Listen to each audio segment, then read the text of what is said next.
All right, everybody, John here with you. It's a Saturday, December 14th, 2024. I'm going to get into the broadcast here alongside Alec Nava in a moment.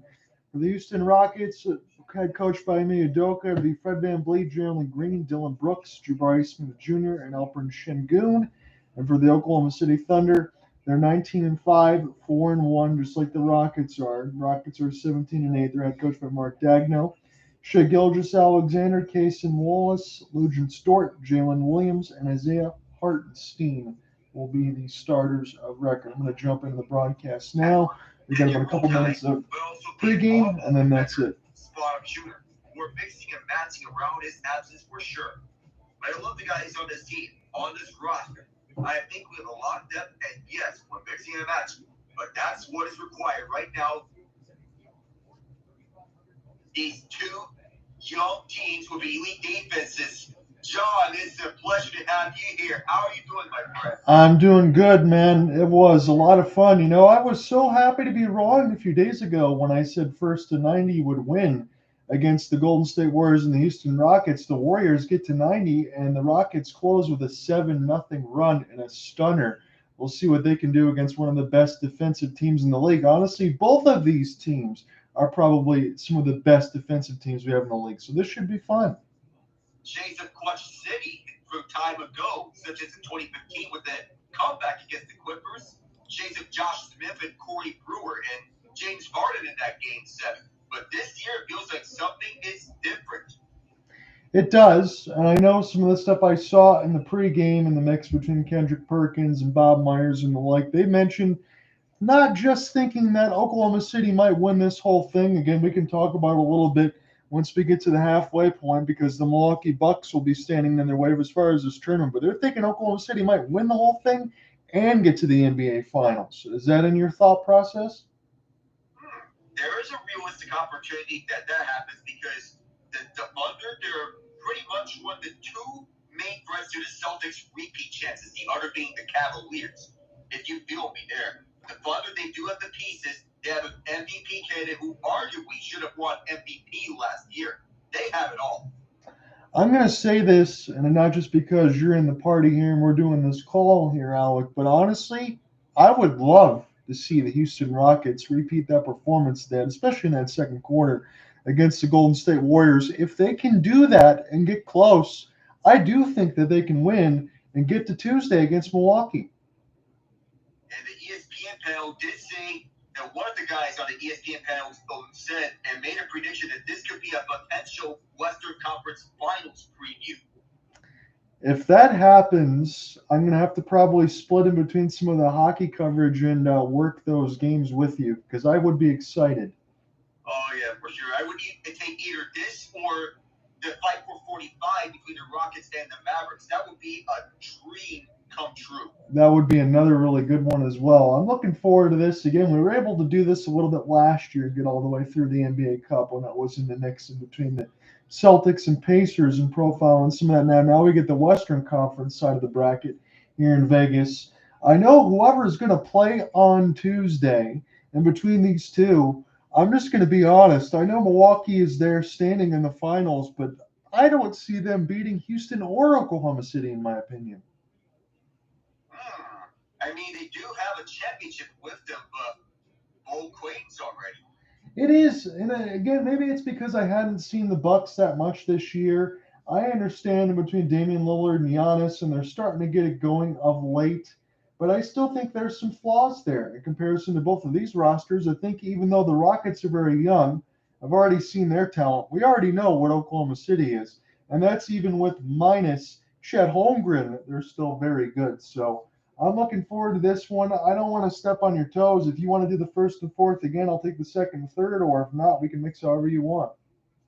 Hey, I think we'll roll the same way we did in the Rockets-Warriors match. That was a thriller. We're hoping that this game will be similar as such.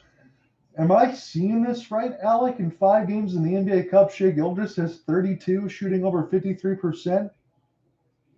That's why they're putting him in the MVP conversations. That's absolutely ridiculous. I know I probably jumped the gun a few years ago as far as calling Shai Gilgeous a top 5. I don't think anybody's going to argue that now. Yeah, I think there's no doubt to that. and I feel that the MVP conversation of last year holds serious weight, and I felt that he arguably should have won it last year. Now, I know Jokic, if we're always talent, he is the best player in the league, but with the Thunder's rise from being a play-in team to the top seed in the Western Conference, that I felt should have got SGA the MVP. They say going into this, Oklahoma City is a 6-point favorite, so this should still be pretty close as we're looking at Fred VanVleet and Shai Gilgeous-Alexander now. We're in beautiful Las Vegas. Are they playing in T-Mobile? Oh, yeah, they are. It's a neutral site. Semifinals and finals are always in T-Mobile. That is pretty cool. I've been there one time, but I've not been there for a basketball game. I know they do preseason games there. Maybe one time we'll have to make a trip out to Vegas. Oh, we should. And speaking of Vegas, the Golden Knights, they lost earlier today, giving up the first 5 goals at the hands of the Oilers. They did push things interesting, but it was not enough. They fell 6-3. So get set to get this underway. I don't know how far I'll be ahead of you, but we can mix and match as we get to it. There's Alperen Sengun and Isaiah Hartenstein at center court, ready to receive the opening tip-off from James Capers, our crew chief. Nick Buschert and Ray Acosta are our 2 referees in this match. Dillon Brooks was questionable with an illness entering this game, but he is all ready to go. As this ball is up, Sengun wins the opening tip-off. Viva Las Vegas! We're underway here in the NBA Cup semifinal. Sengun looks towards Jalen's direction. Now will hold it himself. Finds VanVleet, NBA champion with the Raptors. Kicked out right corner for Brooks, the former Grizzly. Bullying his way to the paint. Pump fakes. Short.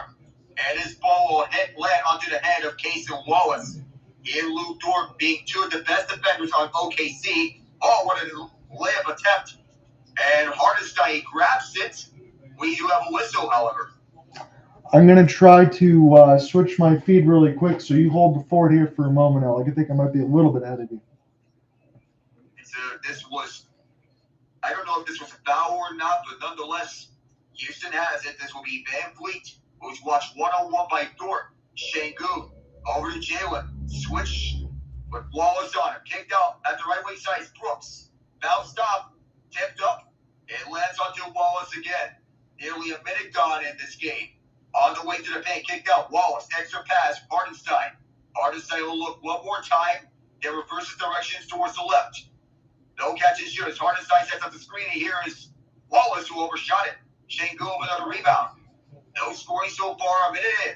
VanVleet to Sengun. Sengun testing Hartenstein. A spin. Kicked out at the right corner is Jalen. Another miss. Sengun grabs it up. He'll keep this one alive. One-on-one Hartenstein. Sengun going at it. Fades away. Rattles around twice. It's in. Finally be able to get a first basket here. It's been a while. It's been all defense as we thought going in.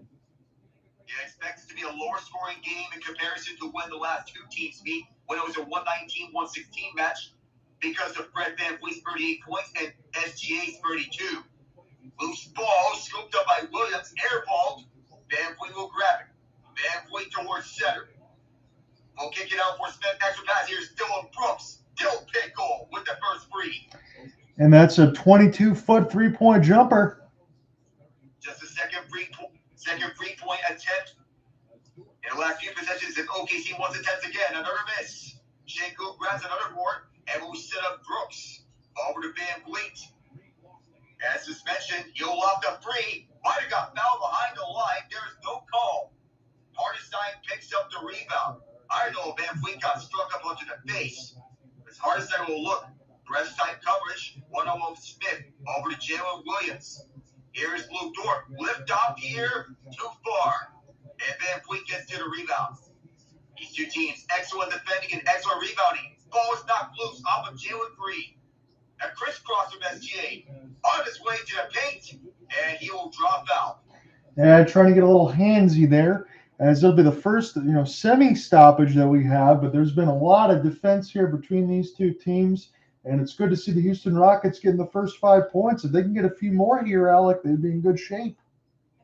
Do you want to go with the same prediction that First United wins this game? It might be the case. I was happy to be wrong last time, but that's where we're heading. It looks like Bob Stowell on a double team. Excellent defense by the Rockets And again, right on cue. You mentioned about the two best defenses in the league. Every point's going to have to be earned. Already the Thunder have missed their first 5 shots. A turnover from each team. Sengun pump fakes on Hartenstein. He's going to test him. Sengun has to get it off. And that rattles out. Smith keeps it alive. His hook shot didn't go there. Hartenstein will leave it at the far side for SGA. Going one-on-one Brooks. Testing him. He'll try to lay it up himself. Keeping it in is Dort. Leaving it outside. Now it's Dort. Dort's free. Good. The first shot for the Thunder made. Yeah, you're right. The first basket at 8:38 in the first. That was off the Cason Wallace offensive rebound. That wasn't Dort, even though they look very similar. This is moved to Sengun. Well short. Kept alive off the tip. VanVleet back for Sengun. At the left hash, going one-on-one. Now it's doubled up. Has to go back over to the left corner. Oh, he turned it over. SGA to Jalen Williams. Going inside, right side for Dort. A corner three. That rattled off the rim. Jump ball. Green has it. Will lead the way far side. Parks adds the logo. Now activates. With speed, now goes back. Sengun. When the quarterback this offense will leave behind. Back for Sengun. Rattled off his gauge on a pickpocket. Now the far side. SGA one-on-one. Put back. And one. Is there a foul?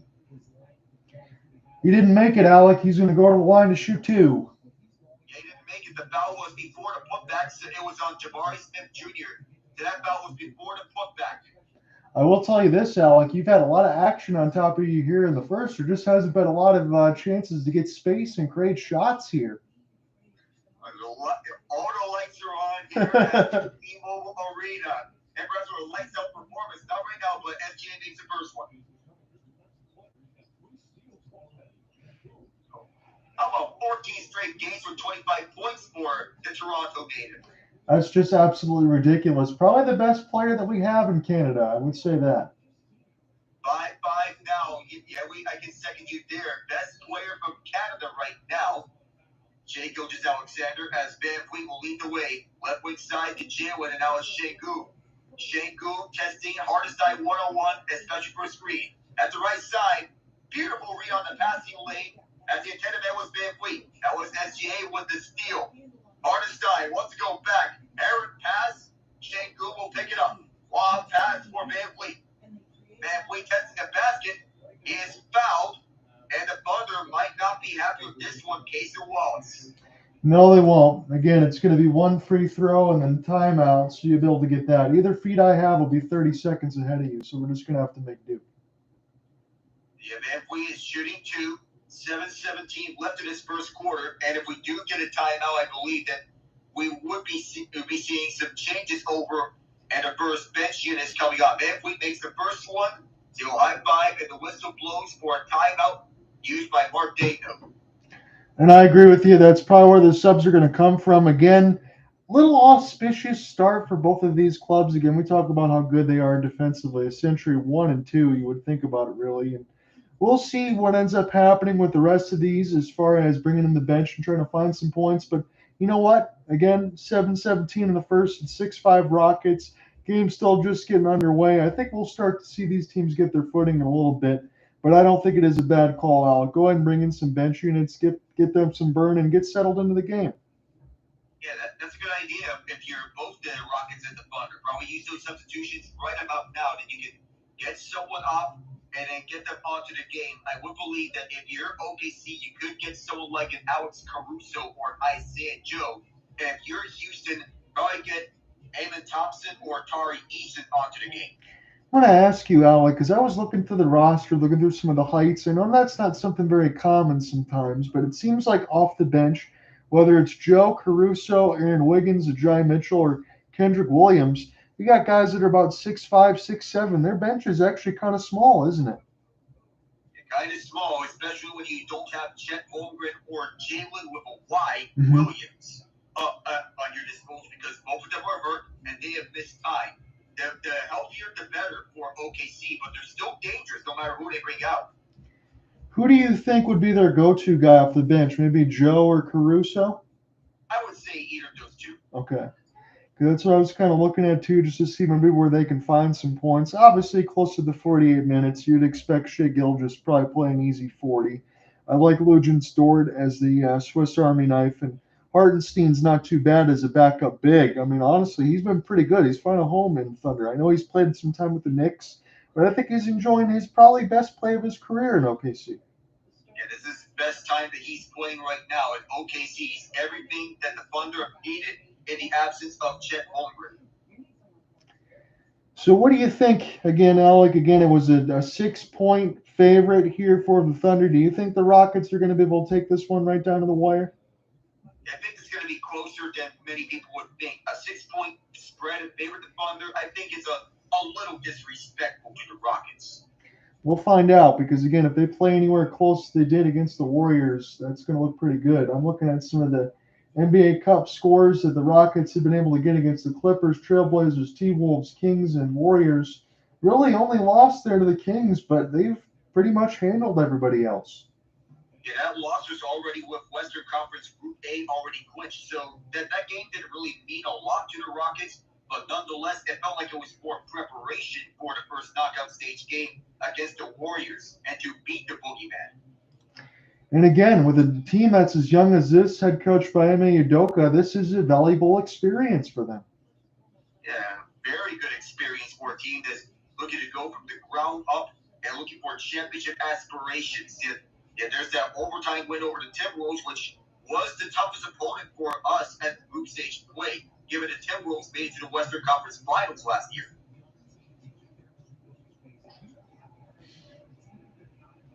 Defense has come to play here early in this game. VanVleet will have to shoot a second free throw. Does. Well short. Cason Wallace picks up the rebound and will leave it up the far side. OKC countering as they're looking to shake and bake. Backpedaling is Jalen Williams as he looks for options. Finds where Hartenstein on hook and is through the former Rocket of a pounds of blood. It's nice to see that size in there. Get in there, get that hook, get a basket, get something going for both of these teams. No substitutions here. Oh, and Aaron feed. Sengun gets caught in a pickpocket. And another Aaron feed right back. We're seeing defensive bonus plays. Cason Wallace sort of mishandled the ball. One of the Thunder guys and one of the Rockets who were right behind him. Sengun to the basket. Not there as that layup lane was closed off in a hurry. SGA. Brooks trying to blitz him. SGA moving around. This one rattles out. Hartenstein is the rebound taken away from him by Smith. And for the far side, it is VanVleet. Friday finds Jabari. Now Jalen. Up for Sengun. What will LP do? He'll kick it back for an FPV. VanVleet. SGA tried to blitz him. For the left side, has to get it out for 5. It does. Well short. Oh, there's a foul as Jabari Smith tried to put it back.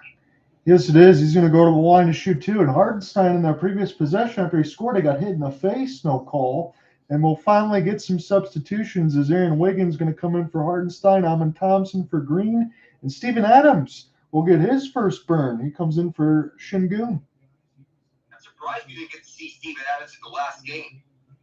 I am too. I know it's getting a little long in the tooth for the man of Australia, but again, you get block shots and some rebounds, and he might be needed in a game like this, Alec. First free throw is good from Jabari, and the team will get her first substitutions with Aaron Wiggins trying to get the place of Hartenstein, Amon Thompson, Steven Adams in the place of the two stars, Jalen Green, Alperen, Sengun. So is the Jabari Smith show. He put up 15 points and a game-winning block in the last game. He snapped the 15-game losing streak against the Warriors. 44% shooting for Jabari as he is dribbling it twice. Now fires 2 for 2. I like his game, Alec. He seems pretty versatile and pretty comfortable as a big as well. Third pick in the 2022 draft, and he has developed nicely in his third season in the NBA. Jalen Williams over the left side as Steven Adams tries to defend his former team. SGA got him at a jump. Left wing 3 on the way. Off the mark. And Adams gets a rebound. Oh, did he step out, or what is the ruling? Yeah, he just wasn't able to corral that one, Alec. He just stepped out of that line. Well, that looked very borderline. But Steven Adams, he tried to maintain his balance. I thought he was out of bounds.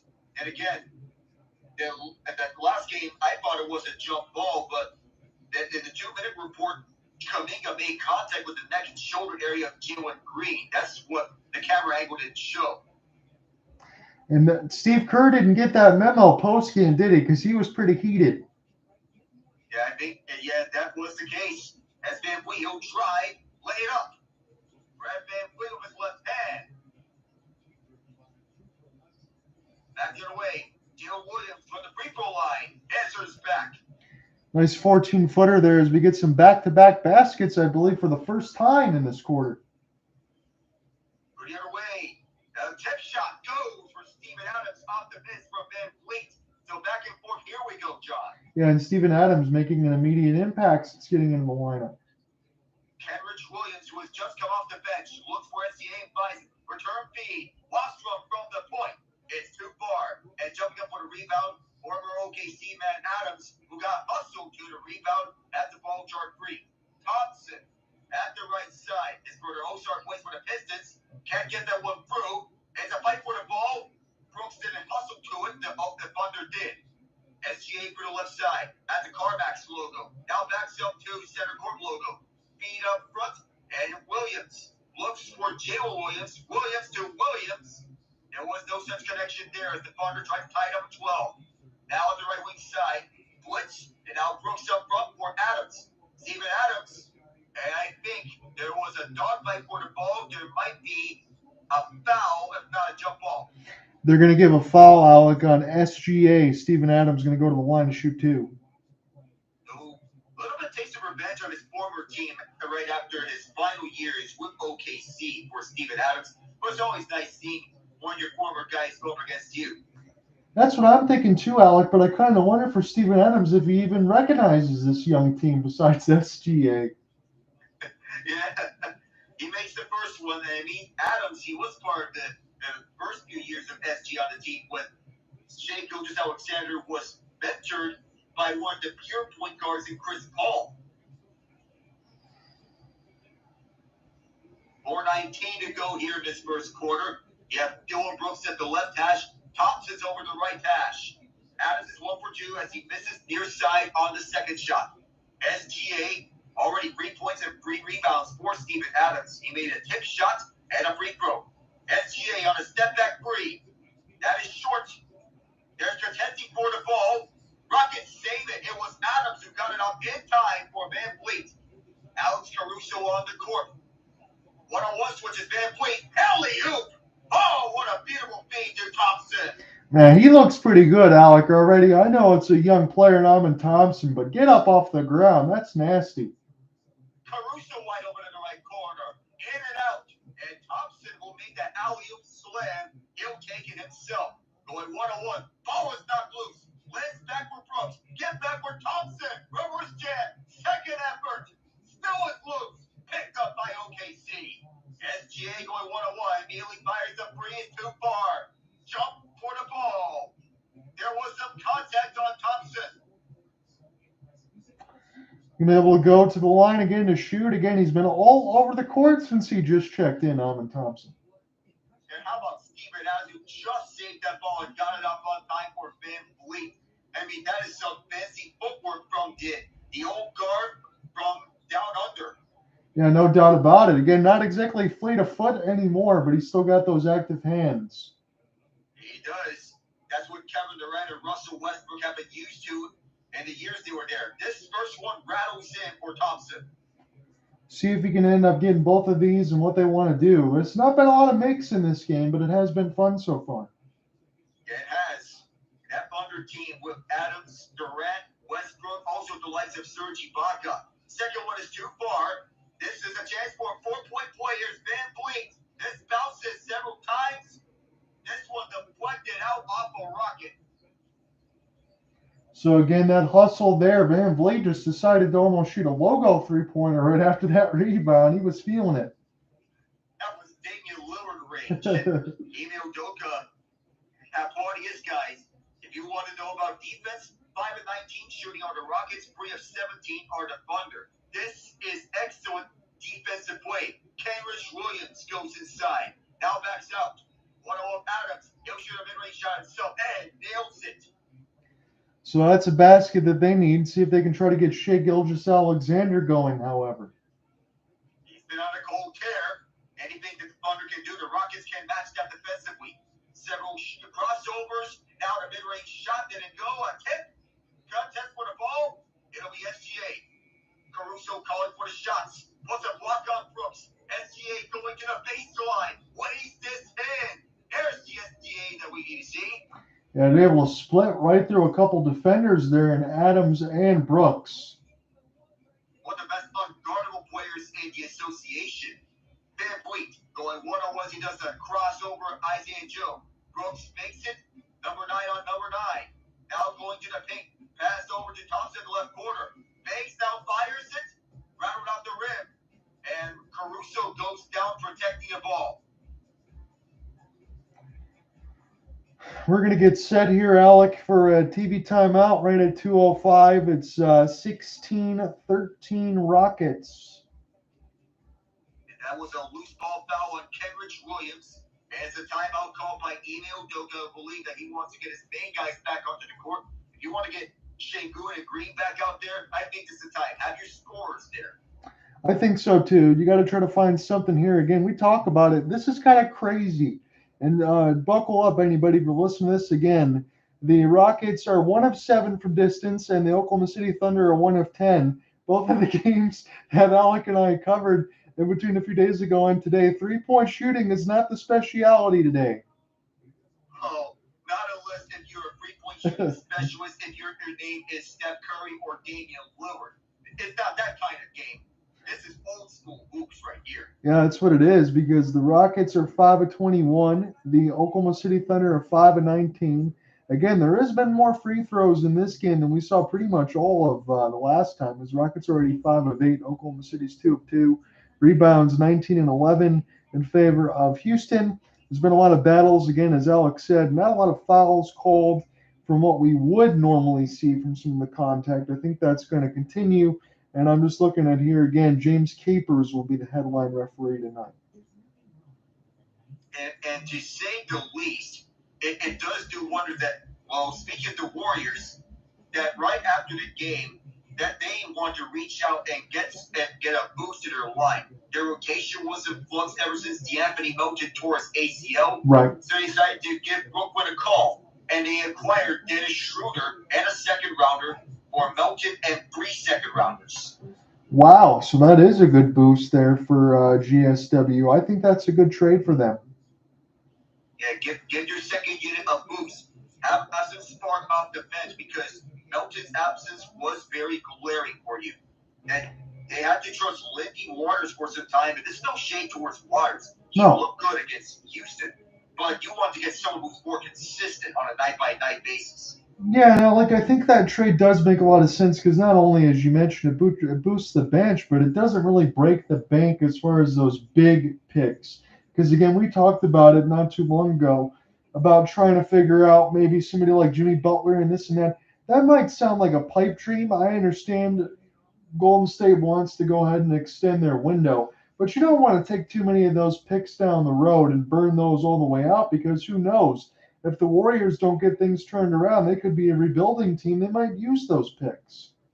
Yeah, they could use those picks. We don't know when they're going to rebuild, because it's inevitable at the time. Yes. But if you want to extend your competing window, go with the sneaky moves. Don't waste these trades on using a lot of draft picks for Jimmy Butler, who is 35. And that's no shade towards Jimmy Butler, but at this time being, I feel that the Miami Heat have already reached their ceiling. But Jimmy Butler, age is starting to become a question for him. Yeah, Jimmy Butler would be a guy that would, as good as he is, he'd probably be best served in a team that's already deep. Yeah, already. And the thing is, if you're Miami, you need to build around him and don't just stay complacent. I agree with you completely. 2 free throws here for the Rockets right after the loose ball foul. First shot, rattled out. 7 offensive rebounds for Houston. 5 turnovers, 5 shots made. The Thunder, they have 5 steals, 5 shots made. It is Steven Adams at the line. He is shooting 2, and he made the second one. We're going to see right now if the Houston bench can start to get some extra points in here as well. They're hanging around right now with OKC, and they look pretty good. And they do, as Jalen Green is back. Aaron Wiggins is defending him as moving around and inside. Cameron Williams makes it and lays this one up. So the bench for OKC. And we're going to see that on both sides here momentarily. Just take his strides. And this is Thompson. As he beats it up, I'm going to give him go between him and Adams. Right corner's Tari. Eason drills it.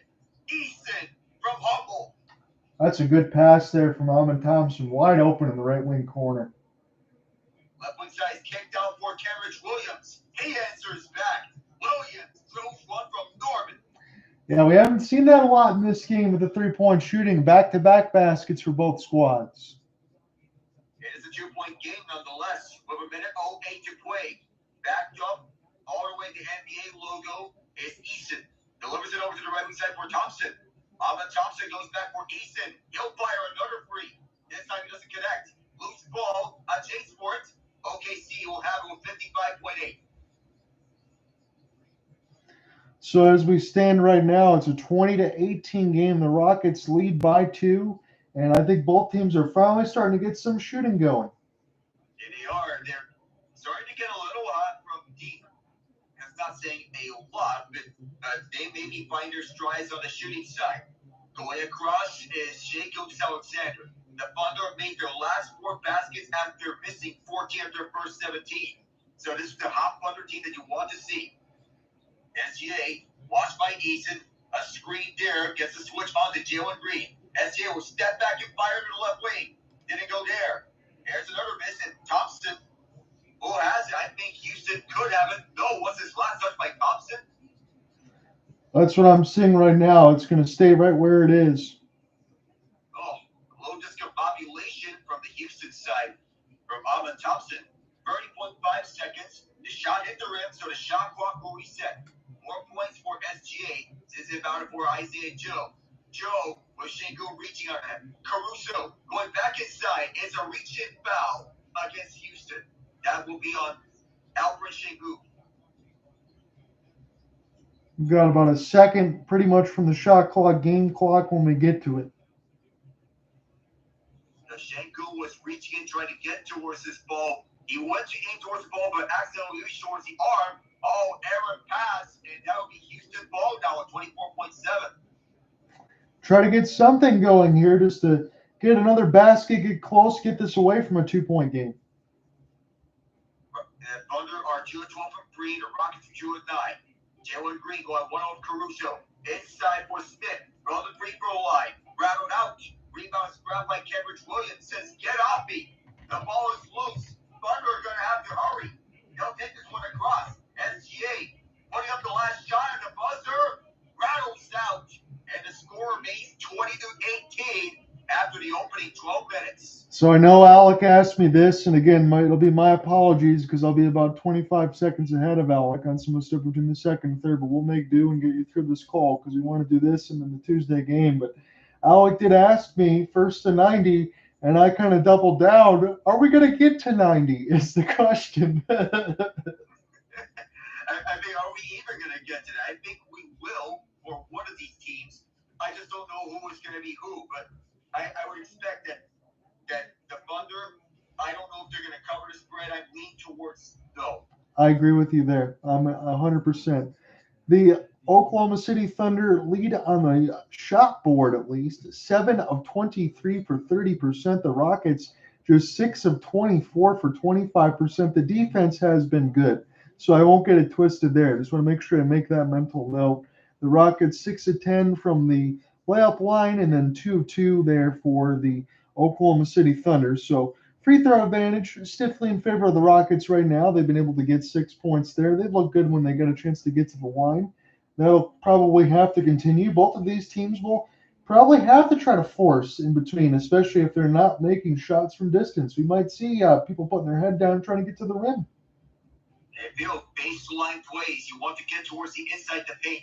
Drive in that area, find someone who is open, and find on the cuts. So before I get into the play-by-play, Alec, do you want to go across this box really quick between the Bucks and the Hawks? I see Trae Young. He had a monster game, especially at the free throw line, 14 of 17, had 35 points, and it wasn't enough. He had 35 points, 10 assists, 7 rebounds for Trae Young on 9 and 18. Jalen Johnson, 15 points, 10 rebounds on 6 and 15. But it was the Giannis and Dame time show, 32 and 25 each. Giannis getting 14 boards and 4 blocks. Damian Lillard with 25, 6 and 7 with 3 steals. 8 of 21 is Lillard. 10 of 15 from the field. 12, 18 from the stripe is Giannis in this game. I really like that, honestly, for Giannis getting that many free throws. And 12 of 18 is a pretty good percentage for him. I'm looking at that stat line when I talked to you earlier in the pregame saying I don't think Milwaukee's going to be able to get it done in the final, but I look at that stat line from Giannis, and I might have to zip my lips. But also, here's another element worth mentioning for Giannis. He wants to prioritize on his playmaking skills, and he is capitalizing. Yeah. He had 9 assists in this game. Yeah, if he can do that, honestly, Alec, I know he didn't quite get the triple-double, but you're right, he could be a walking triple-double. I mean, he's good enough to do that. Everybody always talks about the three-point shooting for Giannis. He didn't have to put up a single one today, and he got 32 points. If we're going to talk about Jokic being every year in the MVP conversations, I think the headliners in the MVP conversation should be SGA and Giannis. I can't disagree with you on that either, because when you talk about Jokic, SGA, Giannis, I mean, those are the very best guys, and Giannis should always be in there. And again, if the Bucks do have that good run, it's probably going to be the main reason why. So I'm going to check into this play-by-play now. Again, I'll be a little bit ahead of Alec here, so we'll have to kind of improvise a little bit. But Jalen Williams makes a contested shot in between a couple of Rockets and knocks that one down, so it's level at 20. These two, they can go Tate for Tate over the baseline. Jalen Williams, he may have gone a foot down at the line, so it's going to be counted as a deep 2. It was a heavy contested one. Tari Eason's going to miss the three-pointer. And now this is with Kendrick Williams, who misses it. Jalen Green will have it now. So I got 11:05 left to go in the second. Scores tied at 20. Rockets 17-8 on the year as we get a whistle before the shot attempt. The Oklahoma City Thunder 19-5. Both teams 4-1 in this NBA Cup. Winner is going to get the Bucks on Tuesday. These two, they are not exactly mirror images because one is a superstar, the other has someone who is close to a superstar, but nonetheless, if you see the Tate for Tate and a heavily contested shot between the two teams, that's how much pressure they can bring to you, whether they are blitzing screens. Yeah, and I love the active defense, especially I could tell that from Oklahoma City because they're able to run the system a little bit longer there with Daigneault, and as you mentioned with SGA. But for Udoka, to have these young guns playing as well as they are, especially on the defensive end, that is not easy. Jalen Williams with the L at 15-foot step back makes it, gives OKC a 22-20 lead. We're going to try to see if these offenses can push a little bit more. Sengun, pass to the right side elbow, doesn't think about the three there, gives to Jalen Green, who missed his last 2 shots. Screen there from Alpi. Inside pass, Sengun, one more feed, and that was finished off inside for Thompson. He's had a whale of a game so far. Yeah, he's been all over the court. Isaiah Hartenstein gets a lob opportunity, and he'll be able to throw that one down. So it's 24-22 OKC. There's Jalen Green with the Rockets in the white and red striping. This is Sengun near the free throw line. One more pass. Thompson going to shoot from 12. He misses this off the back iron somehow. And here will be a race for the ball now. This will be picked up near the right side of the wing. Now Caruso thought about it. He's open near the right wing side. Sengun, late contested hand. And this will now be picked up by Jalen Green, who's got 3 straight rebounds. Green inside to Alpi near the left elbow. Give it back to Green as Caruso had the late contest. This is missed. Picked up by Hartenstein. Lob outside for Caruso. He holds before he leaves the baseline, so it's not out of bounds. But then a foul is going to be called against the Rockets. Tari, Eason, and company, they've been all over this. Well, Alec Thompson as well. Tari Eason with the erasure on Jalen Williams' shot. But nonetheless, Houston's still in a position to take this from OKC.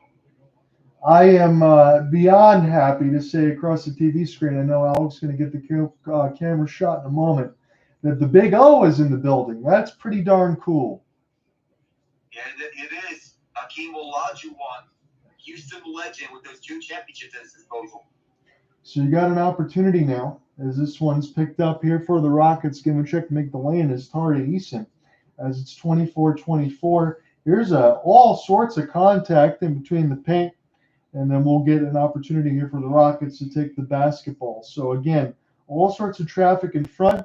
They show Williams off of the previous block there for the Rockets. Tari Eason with the last basket at 9:06. Eason is taking it hard over to the paint as he laid that one up on my end here.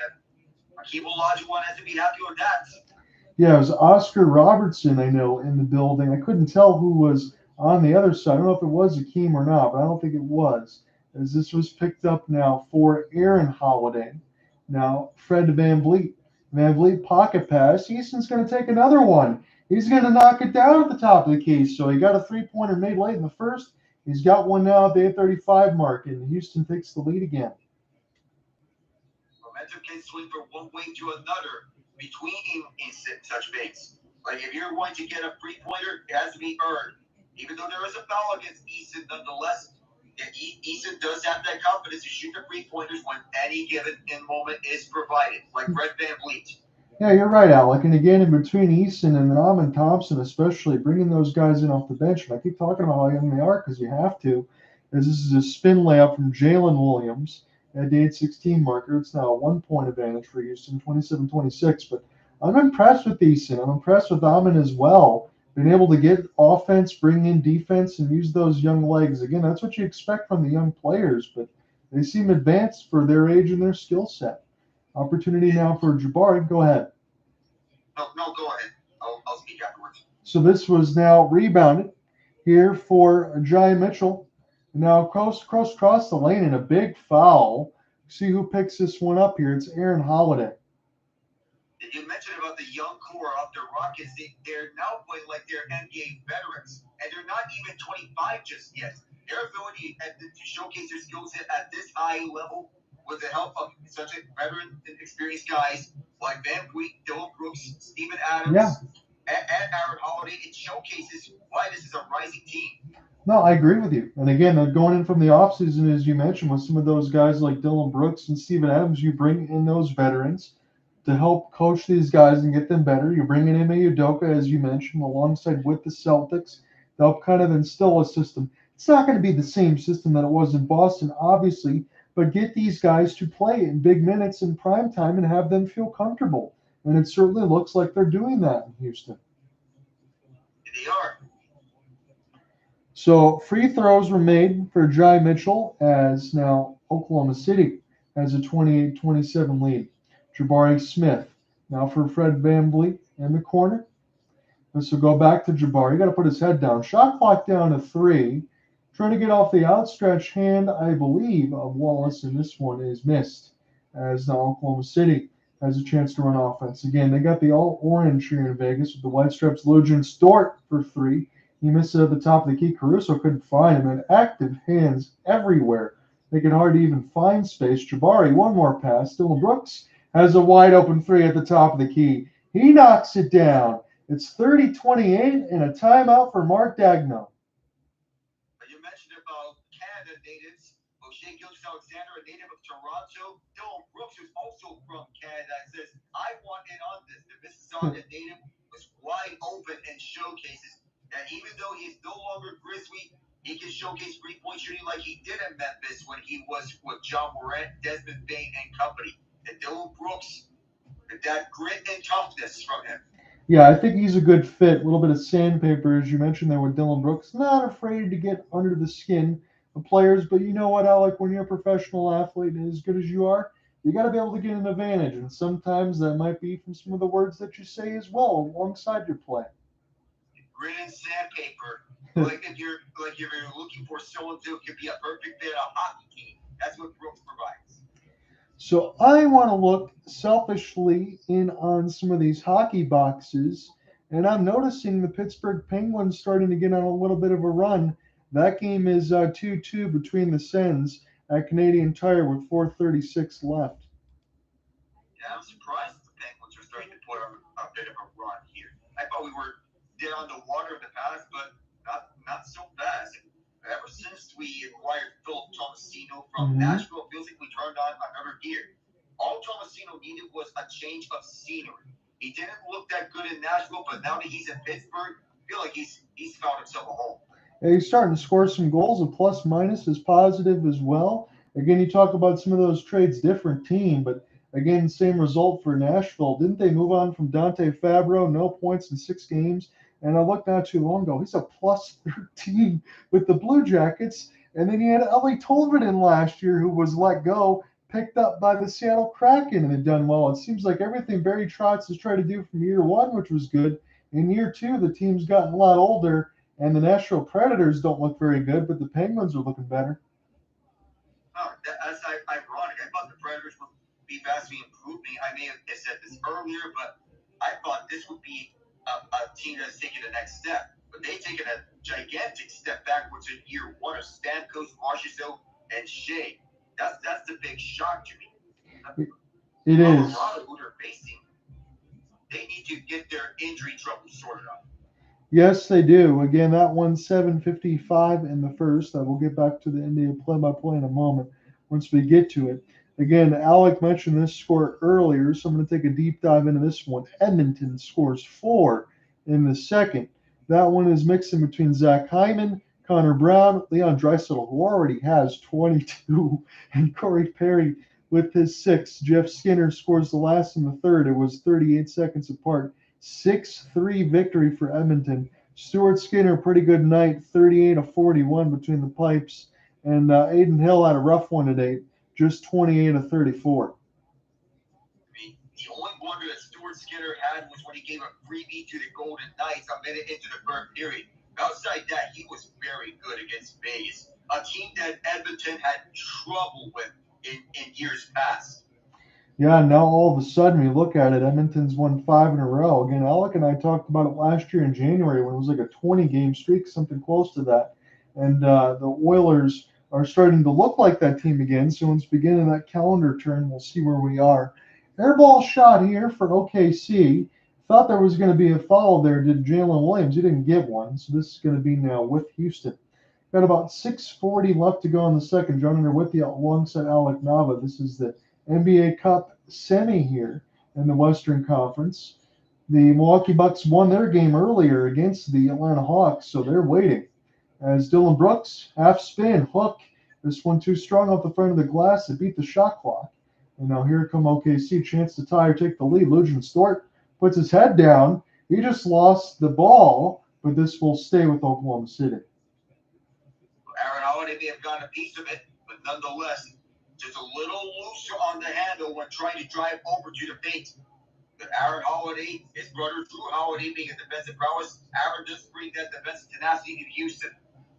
Yes, he does. Again, they've mixed in pretty well, as Alec and I talked about. I think we're going to take another timeout. So Udoka will take this one. I'm going to go back to this NHL scoreboard. I know Alec's not going to mind, so we'll definitely do that. I would be shocked, and again, there's still eternity of time left, if the Red Wings win this game against the Toronto Maple Leafs. To say that they need to is an understatement, but Jeff Petrie has 2 goals for Detroit. I did not have that on the bingo card.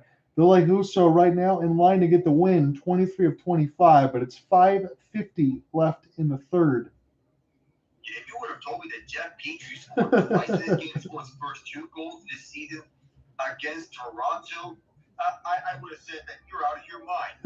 Especially since Moritz Seider got a goal, Matt Nyes off the map, he's on the score sheet, but Jeff Petrie, I thought that he was on the decline in his Pittsburgh years, and Ville Husso has been having troubles with injuries over Detroit, but this looks to be in line for a much-needed get-right game for the Red Wings. They need this. They have to have it because, again, we talk about teams that are not in the playoff line, and I'll talk about more of that during the intermission when we also profile some stuff in the NBA as well. But the Caps, make no mistake about it, I know where New Jersey is because they had those games with, over abroad, but the Caps are probably the best team in the NHL right now. They're 26-2. They are taking on the Sabres. They're winning 3-2 with 3:21 left in the third. And before I hand this over to Alec, I'm just going to click on the wild card spot for the Sabres because I just want to get my bearings straight. Sabres, if they lose this one, that'll be 9 in a row. Oh, that is brutal for Buffalo if they lose this game. Because you go from, okay, we're starting off nicely, to what has happened with us. I get the Tate Thompson injury stings for them, but it shouldn't impact the team this badly.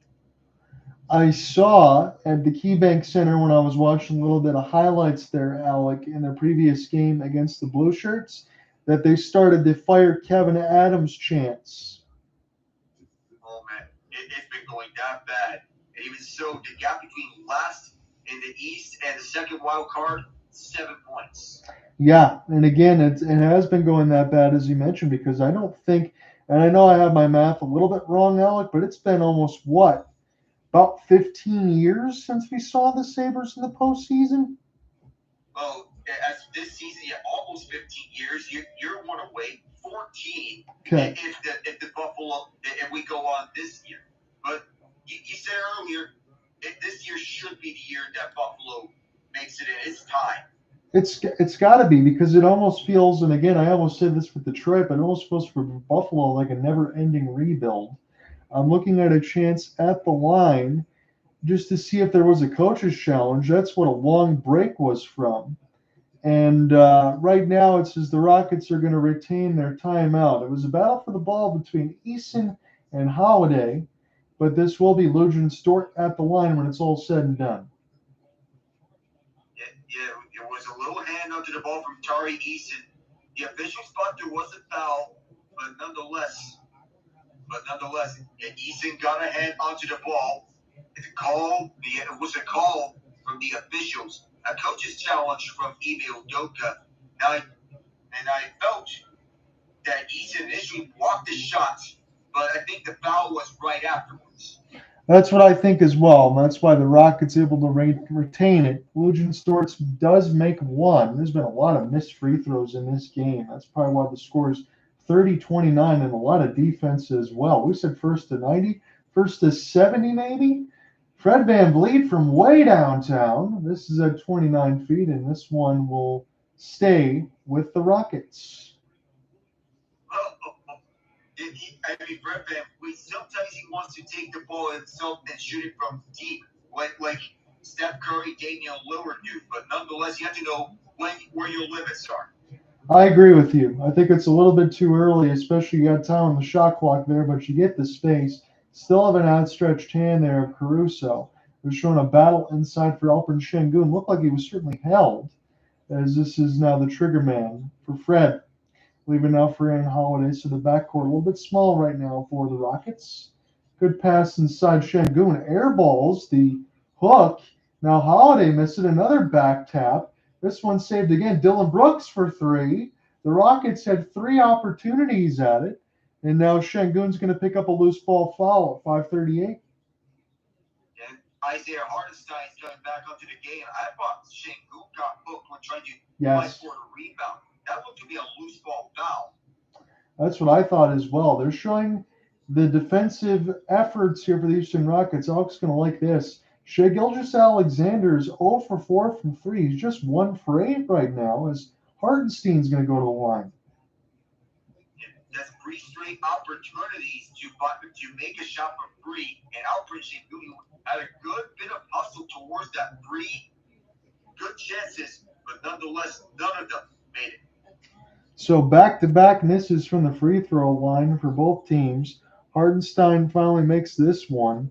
As, again, this score is tied at 30. They're looking at Chet Holmgren on the camera shot, as this is a screen and show from Sengun back to VanVleet, trying to get around the defense of Luguentz Dort. Sengun, a one-legged shot, and he missed it. Again, it wasn't like Dirk Nowitzki there. He didn't have the touch from 10. This is picked up by Luguentz. Give to Hartenstein. Luguentz, one-on-one. Here's a good pass. One more. Cason Wallace, right wing. He missed it badly. Nobody can buy baskets in this game. My goodness. This is inside now. Thompson. Dillon Brooks for 3. And this is too short off the back iron. 30-30. It's still tied. Again, I'll have to keep putting that score line down if this continues. One more jump stop. Extra pass. Hartenstein. Dort. Right wing three this time. Way off. And this one is rebounded by Thompson. Alec, these ones are not even close. Oh my goodness. How many misses are we going to get? This is now VanVleet.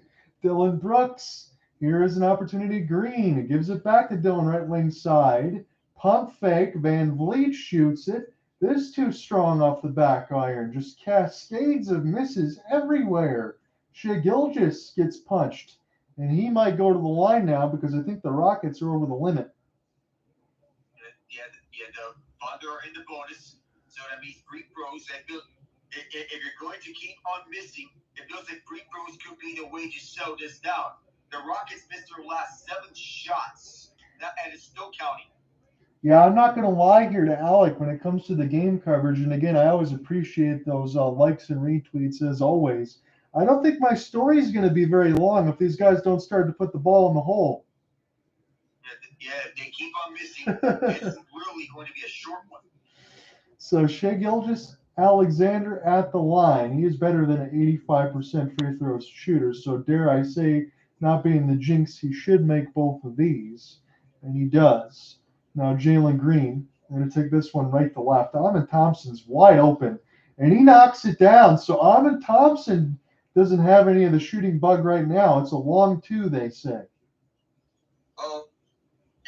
The pace can really change for the Rockets when they get Thompson and Tari Eason on the court. Yeah, I really like that. Kind of a little bit of a just momentum switch, as you mentioned there. So Sengun gets this one to Green. He goes baseline, lays it in, Jalen Green. That's a spark that the Rockets need to see. That's what you want to have, and you mentioned it started there for Amon Thompson first basket. Now Jalen Green. We'll see if the Rockets can get a stop. Jalen Green's his 4th shot attempt. It's his first basket. Cason Wallace for 3. No, sir. This one tapped up now. Dillon Brooks. Here's Thompson. He goes coast to coast, and he's fouled. That was one of the most electric sequences for the Rockets, going coast to coast and going up and over and then throwing down the hammer and the foul. That was outstanding. Talked about it a little bit in that second quarter against the Golden State Warriors, Alec, in the mention. I know it's a little bit later in this one as we sit at the 3:18 marker. Again, I'm a little bit ahead of Alec here, but in the sense of what I mean by that was you had that big run in the second quarter, which allowed the Rockets to do some damage. Missed a free throw, but they steal the ball. Green lays it in, and now the Rockets are up 38-32. There's the run. Second quarter runs like we saw against the Warriors. There is the excitement from Houston that can get the clutch city going. A nothing run. This one is cemented a little bit from Isaiah Hartenstein, who hooks and hits from 15. Rockets up by 4. It's 38-34. John here with you alongside Alec Nava as we're taking this one in from Las Vegas, Nevada at T-Mobile.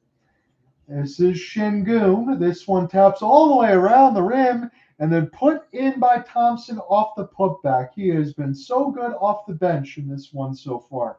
It's 40-34. Dare I argue that Thompson could be Houston's best player on the night? You get no argument from me, Mr. Nava. This is pushed toward the rim for SGA. All sorts of contact. I think SGA is going to go to the line to shoot too. He will. Alec Thompson's been a force all over the court tonight. His ability to be a defender and a scorer and going all over the paint and even shooting threes is one thing to see for Houston. Alec, in just 13 minutes off the bench, he's already 5 of 9 with 6 rebounds and 11 points. That is outstanding work, and he has 1 assist to add to it.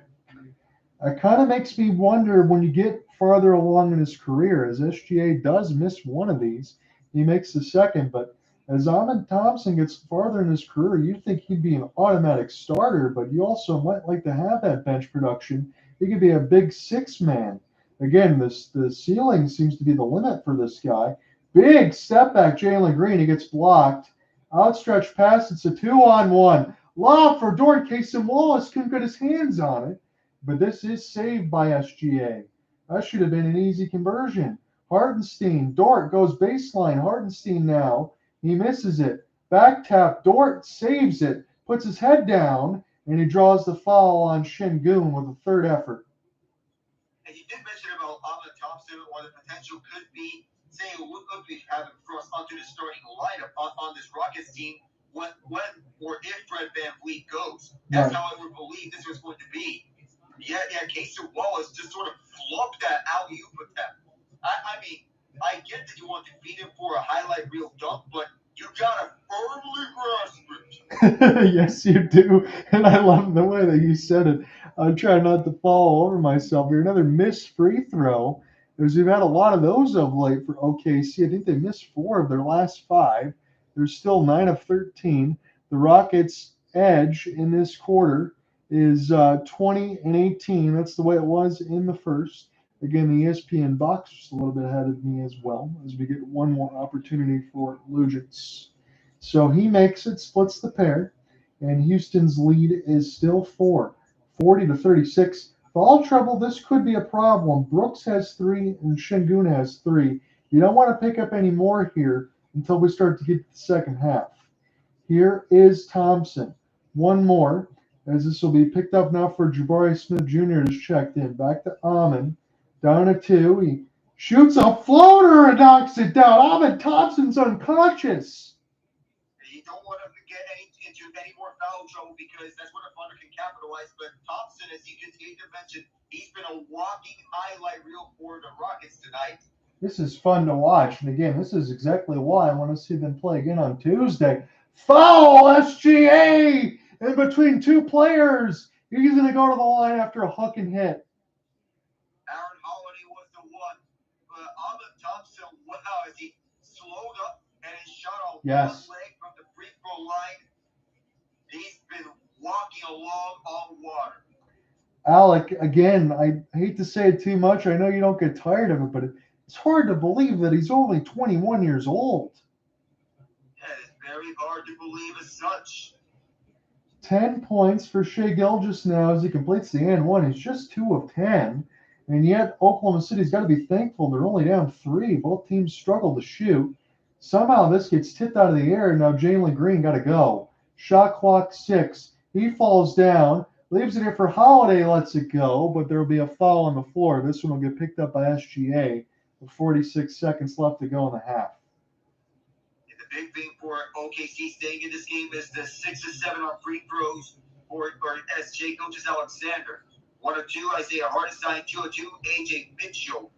And the free throws has been keeping in both these teams in this game despite poor shooting nights. I think it may speak to the defense of what these two are playing to. I agree with you.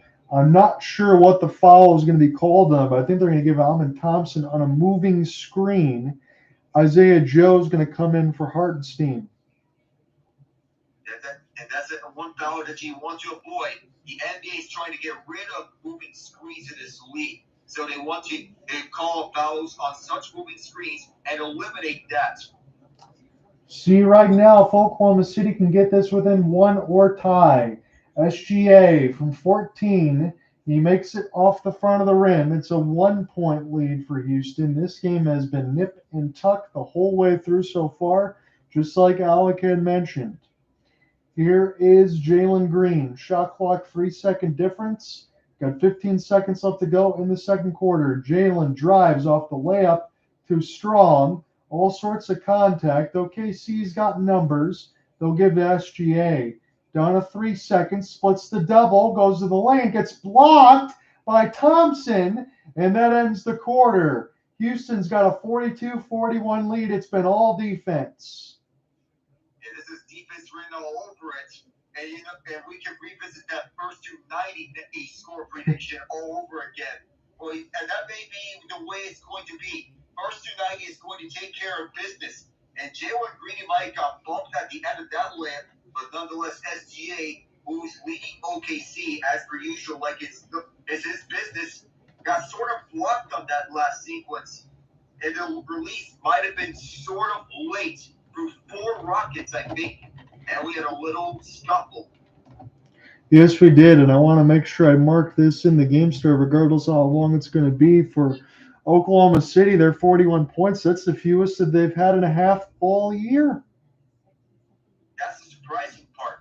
And it can speak to the defense the Rockets is providing and the toughness they have such a young core. And the culture Ime Udoka is looking to build has been going smoothly on this transition from the years of Steven Silas to the years of Ime Udoka. Now, don't get me wrong, Silas is a nice guy, but the team wasn't going really anywhere under him. With Udoka, there's a firm sense of stability and a culture that he wants to make the most out of his guys. Stability and culture, I agree, and a forthright in the future there, I would add in there as well. Unfortunately, Alec, I'm looking at the box score now. Brady Tkachuk got the game winner for Ottawa. That's also not good for me as a Red Wings fan, as it was assisted by Jake Sanderson, but the Pens do pick up a point. Detroit does get the win over Toronto. Color me shocked. Jeff Petrie and then Lucas Raymond with the empty netter. Ville Husso had a very good night. 23 of 25. Joseph Wall, 22 of 25. We'll get you some more scores. If anything's close, you might be able to dive into game action as well. Caps do beat the Sabres, so that losing streak's at 9 in a row. The Ducks come back. We'll jump into this one as they beat the Blue Jackets in OT. Alex Killorn gets the game winner, assisted by former Red Wing Robbie Fabry. Jet Greaves, 23 of 27 in goal for Columbus, and John Gibson, 39 of 42. But I believe the Ducks made a trade the other day. Yeah, I believe it was. If it has to do with, I know about Jacob Trouba and all of the implications it caused from there. Now, the guy that the Ducks want to get into the Trouba trade was Cam Fowler. The Rangers wanted to prioritize cap space and said no to Fowler. Wanted Vakanainen and a fourth because they want the cap space. No salary retained there. They instead said the Ducks instead dealt Fowler to the St. Louis Blues. Do you think that could be a win-win for both teams? It could, in a sense, if you want to have Trouba acclimated onto the physical nature. However, physicality and defense for Trouba this year has been down a ton compared to last year. I feel Anaheim could give him a reset, especially with a head coach that is similar in style to John Tortorella and Greg Cronin. But nonetheless, with Fowler off the hook, and you get him onto St. Louis, which is looking to get a turnaround offensively at the very least. They already don't have crew for the remainder of the year. Right. Fowler can at least provide them a sense of offensive sparks from the back end with Justin Falk and Colton Parayko. They are also developing Scott Perunovich, who I want to see more and more onto the regular lineup for St. Louis. The Blues need to figure out who they are as a team, and when they get the duo of Robert Thomas and Jordan Kyrou fully together and in sync, and they need to get an experienced vet. I get Braden Shen, Stanley Cup winning player, and the leader of this team. Brandon Saad, 3-time Stanley Cup champion. Whatever one is more veteran experience surrounding the team, one that can provide top-notch scoring in a sense. I agree with you 100% on that. And for the Ducks, on the other perspective, you got a bunch of young defensemen in mix now with Jacob Trouba, Brian Dumoulin. I think that will be a good pairing for them as they continue to try to find a way forward. I want to stop and talk about one of these teams. Let me go ahead and give you a scoring update. So the Devils do score 4 in the third. They beat the Blackhawks 4-1. Again, the Wild bounce back after getting obliterated by the Oilers the other day. They win 4-1 against the Flyers. Again, I hate to do this to you, Alec, but I feel like I have to talk about this team again. The Kings rout the Rangers. They win 5-1. We'll look into this box a little bit before I get into the discussion. It is in the second period. Quentin Byfield, Kempe, Dano, Warren Fogle, and Turcotte in the first. Filipino, the only goal in the second for the Blue Shirts. Igor Shesterkin, he gets pulled, 16 of 21. And Jonathan Quick has to go 11 of 11 in relief. Don't look now. The Rangers are below the playoff line. Talking about this Rangers team is so frustrating to do because you expect this team to be up there with the legs of the contenders, yet everything has gone south for them. Everything that could go wrong has gone wrong for them. And it got so bad that Chris Drury sent a memo to the 31 other teams. Yes. Specifically mentioning Jacob Trouba and Chris Kreider by name. Trouba's out of the equation, and it may show the willingness of the Rangers to develop Braden Schneider and Victor Mancini. However, that was not the end of it. I think there are problems well beyond Trouba. He wasn't the only one. What in the world is going on with Mika Zibanejad? I feel that more and more this time in New York could be coming to a close. I get he was a top number one center in his peak years, but I think his peak years, I don't know if it's behind him or if he's in the midst of a slump, but this is a long slump for Mika. Something's got to give for him. I appreciate you talking with this about me because I mentioned a little bit in the previous broadcast I did between Tampa and Calgary, and I was hoping I would get a chance to mention it because I went pretty deep in on the Rangers from what we're talking about. And I agree with you. In that span now, for the Rangers, they have lost 9 of the last 12 games. None of those have been an OT either, so they haven't been able to pick up any extra points. They barely got by the Sabres the other day. And again, they'll have the Dallas Stars on the docket. They have the Carolina Hurricanes. They have teams that they're probably not going to beat. And as you mentioned, alongside with Zibanejad, in this stretch, Alec, he's been like a minus 13. Really, the only guy that I could say is having a great year is Will Cooley, because he had 4 goals and 4 assists during that stretch. And honestly, for Will Cooley, and it's ironic, he's due to get paid. Yeah, he's due to get a new contract. You speak of Cooley and his plus 10 goals, 12 assists, 22 years. I get to talk about the bread bed and Adam Fox, Panarin, 15 goals, 36 points. Fox is just 1 goal, but he has 25 points, 24 of those being apples. And again, Fox being their top defender, Panarin being their playmaker. But Cooley has been arguably their most important player in the middle six. And that doesn't paint a good picture. Alexei Lafreniere maybe taking the next step offensively. I need to see the same thing defensively for both him and Zibanejad. Yeah. Zibanejad is going to send him Kreider on breakaways, but neither of those two have been in anything special this year. Kreider, 10 goals, 11 points. Not looking good for him. I think the age could be starting to show, and time could be running up for the Rangers in this current core. Championship windows don't last long. No, they don't. And again, it is an aging team. We've talked about that. We talked about Nashville a little bit earlier.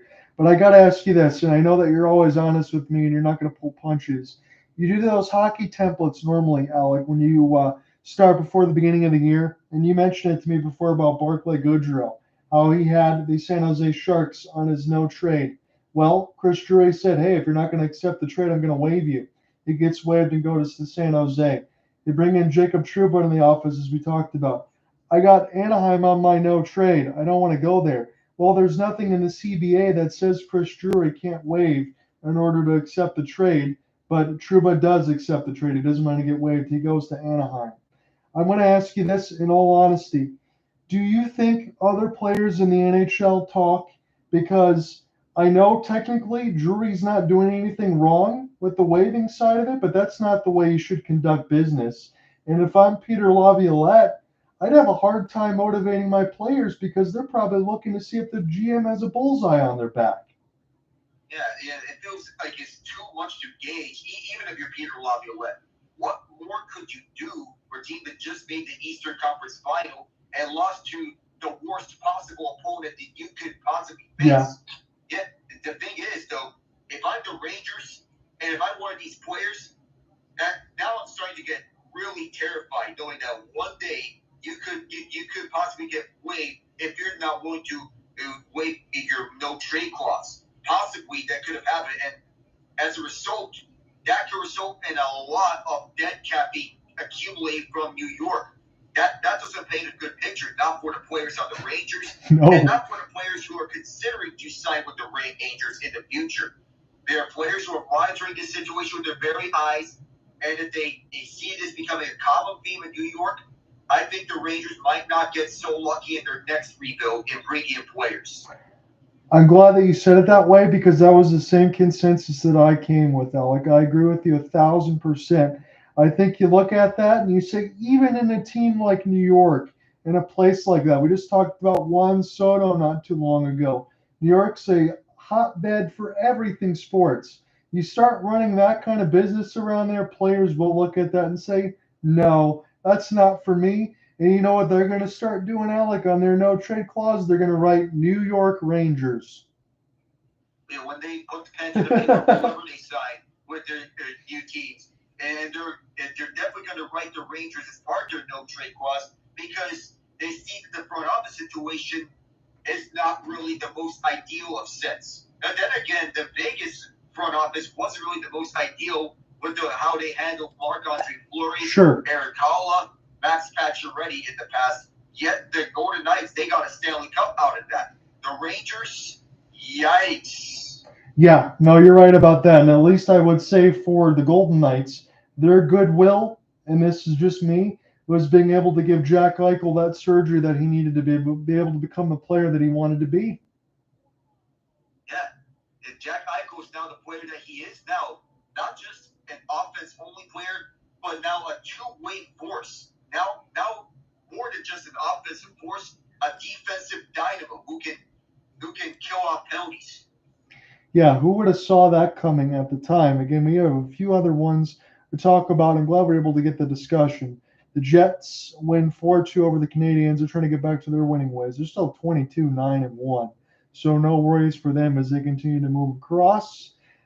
Again, in the late games, we'll have the Panthers and Flames, the Bruins and Canucks, Utah and the Sharks, and the Lightning and the Kraken. The Kraken have been playing pretty well of late, but the Lightning are coming off of a monster win over the Flames.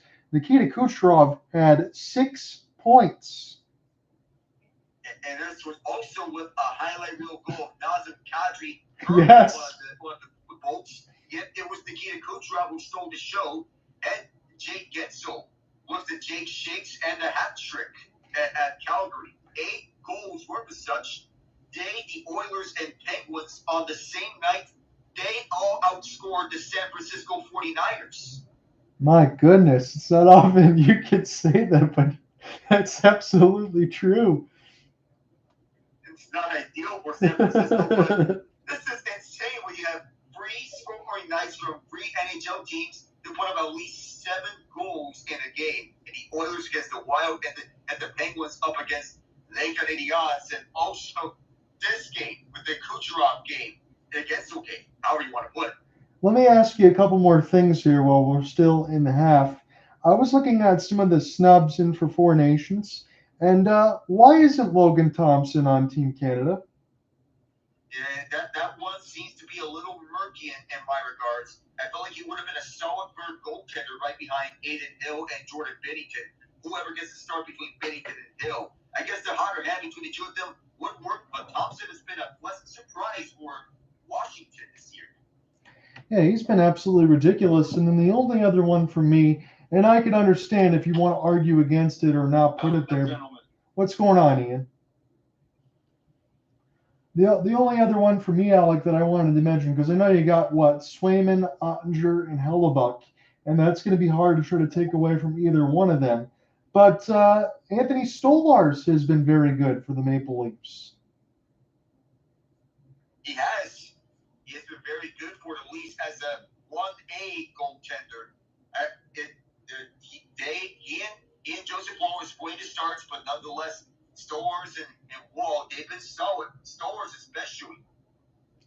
Yeah, he has, and he was, I think, a little bit of a snub there, but we'll see if it ends up working out here for the U.S. Again, really, the only other thing, Jeremy Swayman's had a rough year to start, but again, that's why they put them on there. The only other ones, and again, they haven't broken out big time, but it's a little interesting to see them not on the roster. I won't argue either way, although Brock Nelson is on Team USA, but no Jason Robertson and no Tage Thompson. I think the in-season struggles hurt their causes, but Brock Nelson, I think the basis for USA is that you're prioritizing defense on this one. Nelson is silently a good defensive player and can contribute on the power play to a lesser extent, but I think defense may have been the prioritization for the selection of Nelson.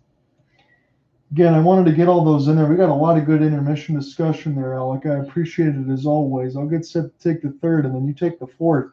This game has been all about defense, some missed shots, some missed free throws, missed three-pointers. But you know what? We're in this ball game here. It's a one-point game, And Shai Gilgeous-Alexander, 12 points, 3 of 12. Jalen Williams, 8 points, 4 of 11. But this is anybody's ball game. Again, we revisited maybe first to 90. We might want to go first to 80. It might be that way. And Alvin Thompson as well. You mentioned a walking highlight reel. He's been the best player for Houston so far in this game with 13 points and 15 minutes off the bench. Taking over times in which Jabari, Dillon, Sengun, VanVleet, and Jalen have been resting. Two teams. So, for first and foremost, it's good to be with you, gentlemen. Sorry I'm very late. My sister just came back for the holidays, and I was spending time with her and my parents. But I'm happy to be here. One thing I will note, John. Yes. The last time we watched the Rockets, which I believe was their game against the Warriors with our friend Alec here, you commented about how they and the Rockets and the Thunder have a very similar style of basketball, and I think we're seeing it here tonight, where they prioritize defense, where they prioritize a balanced attack of both offense and defense, while not flashy, is effective. And we're seeing it right now. It's less about who can score the most and more about who can earn the most points. Yeah, and it is refreshing. And you and I talked about it in the mix of 90s, 2000s basketball. That's kind of what we're seeing right now. Again, not everything is going to be flashy, as you mentioned. Not everything is going to be 3 points made. But this is what we got. Second effort here with Isaiah Hartenstein makes it off the tip. And this will stay with the Rockets. So they'll get their first possession now in this third quarter. Fred VanVleet partially gets his shot blocked. And now this will be Cason Wallace as the Orange will take this one right to left. Here is SGA. Step back. He misses it too short off the back iron. And now it's skied. Collected now for Fred VanVleet trying to take this left to right. Rockets in the white with the red striping. Inside pass Sengun. This one too strong. Hartenstein's got the rebound, former Nick. So 10:45 left to go in the third. Joining her with you alongside Alec Nava and Ian Genji. It's a 1-point lead, 43-42 for OKC. Another chance at the rim, blocked by Sengun. So this continues just as it began. It's been struggle street. Now a pass inauspiciously turned over. Here's Wallace. He'll rock the rim. These two teams have been going, they evenly match with each other. With the blocks and the rim rockers as well. We're seeing this and that in between, especially Dort and Wallace being the two best defenders on OKC. Jabari Smith is going to can the three from the right wing corner, so we're tied again. 45 apiece. Those are about 10 minutes, just 2 minutes into this third. Inside pass, one more. That was a dangerous one, but SGA's got it near the NBA logo right at midcourt. Down to 5. Dillon Brooks in his face. Off the step back. Now we'll use the off arm. SGA missed again. And this one should be last touched by OKC. It was the step back for SGA as you want to get another highlight to is real. But nonetheless, if you want defense to offense, those are your examples between a OKC, Dort and Cason Wallace, who locked up Luka Doncic and Kyrie Irving, limiting them to 33 combined. SGA outscored them both 39. And Jalen Green hits this three in the right wing, right in the face of Hartenstein. Timeout, Mark Daigneault. Jalen Green, who has been so used to being a top-notch scorer for Houston, elevating his game to a second level in this season. He is the leader among the team in scoring, 19.2 per game. One of 7 guys on the Rockets to average double figures. I had to ask both of you, gentlemen, when was the last time you saw two top teams in either conference go into the third quarter and neither team has scored 50 points yet 3 minutes in? Well, I said 2 minutes and 20 seconds in. It makes me think, and I know it's not in the same conference, but this reminds me of the 2004 Pistons championship against the Lakers. It does remind me in some sort of way. You think back to Game 7 of the 2016 NBA Finals between the Warriors and the Cavs. At halftime, either team broke 50. And the final score, neither team broke 100, let alone 95. So we are seeing it, and as you mentioned, a little bit of old school variety. Again, it does kind of set the precedent. I just want to get to those ugly numbers here for a moment. So for OKC from distance, they're just 2 of 18, 11%, and the Rockets are 6 of 22, 27%. Rockets shooting just 32%, 18 of 55. OKC marginally better at 16 of 48. Yikes. It's not been that good of a shooting night for either team. And Ian mentioned every point is going to be earned and not really scored here. It is an earned bucket as you get master these two cycling defenses. I mentioned before the game that the last time these two teams met, the Rockets won 119 to 116. But this game would not be as high scoring as that game. Nope, and also you have, whether or not people like to say it or not, Alec, we're at the point where you're in Vegas and this is a tournament for money. You also got money on the line, you got pride on the line, and you got two teams that maybe could, as you mentioned, be a Western Conference Finals preview. So why not show out? Why not? That's what Russell Westbrook used in his mantra. Always it is, why not? Why not show out and give it your all? I get Shai Gilgeous-Alexander has 12 points. The 3 of 14 shooting could be a testament to the poor shooting nights of both teams, and 2, the excellent defense of both teams. Both things can be true. You can have a poor shooting night and an excellent defense at the same time.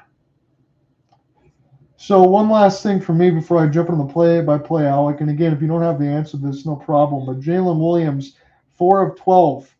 So he's the second highest shooting aspect alongside Shai Gilgeous-Alexander. They combined for 26. Is that what the Thunder want right now as a second option? As of right now, he is your second option. Okay. With Chet Holmgren out for the time. That's what I was wondering there, because it seemed like an awful lot of shot opportunities, but you got to have someone else also be able to put the ball in the basket. Hartenstein's only going to be able to do anything that's close. He's 4 of 6 with 9 points and 6 rebounds. This is showing Mark Daigneault on half and half. So 9:25 left in the third. Here is Sengun at the top of the key. Fred VanVleet, an off-ball screen before the shot. We'll see where this one's going to go. I think it's going to go to OKC. Previously, they showed offensive foul against Hartenstein on the turnover. I think it was an illegal screen, but also you don't want to set that. It's hard to believe, and again, I didn't even know this. It's already the 5th season for Mark Daigneault. It seems like time flies as this is an opportunity inside. Hartenstein, now Dort. He'll step back. This is a very tough 14-footer, and that'll be rebounded by Alperen. Get this one across now for Jalen Green. Gets across the timeline. Trying to get around Cason Wallace. Now near the right elbow, it's Sengun. Off the back down to Jalen Williams. Try to get post position. This will stay with the Rockets. I know one thing of note is that Isaiah Hartenstein started his career with the Rockets. He was buried deep in the bench. Those were the James Harden Rockets, by the way. He was behind Quinn Capella and Nene at center. Yeah, at that time, you wouldn't be able to have a lot of time to get playing time. You're right. Dillon Brooks, big 3. He was open in the right wing corner, 51-45. Shooting opportunities have to be earned. You have to find a smallest of space if you were to get open.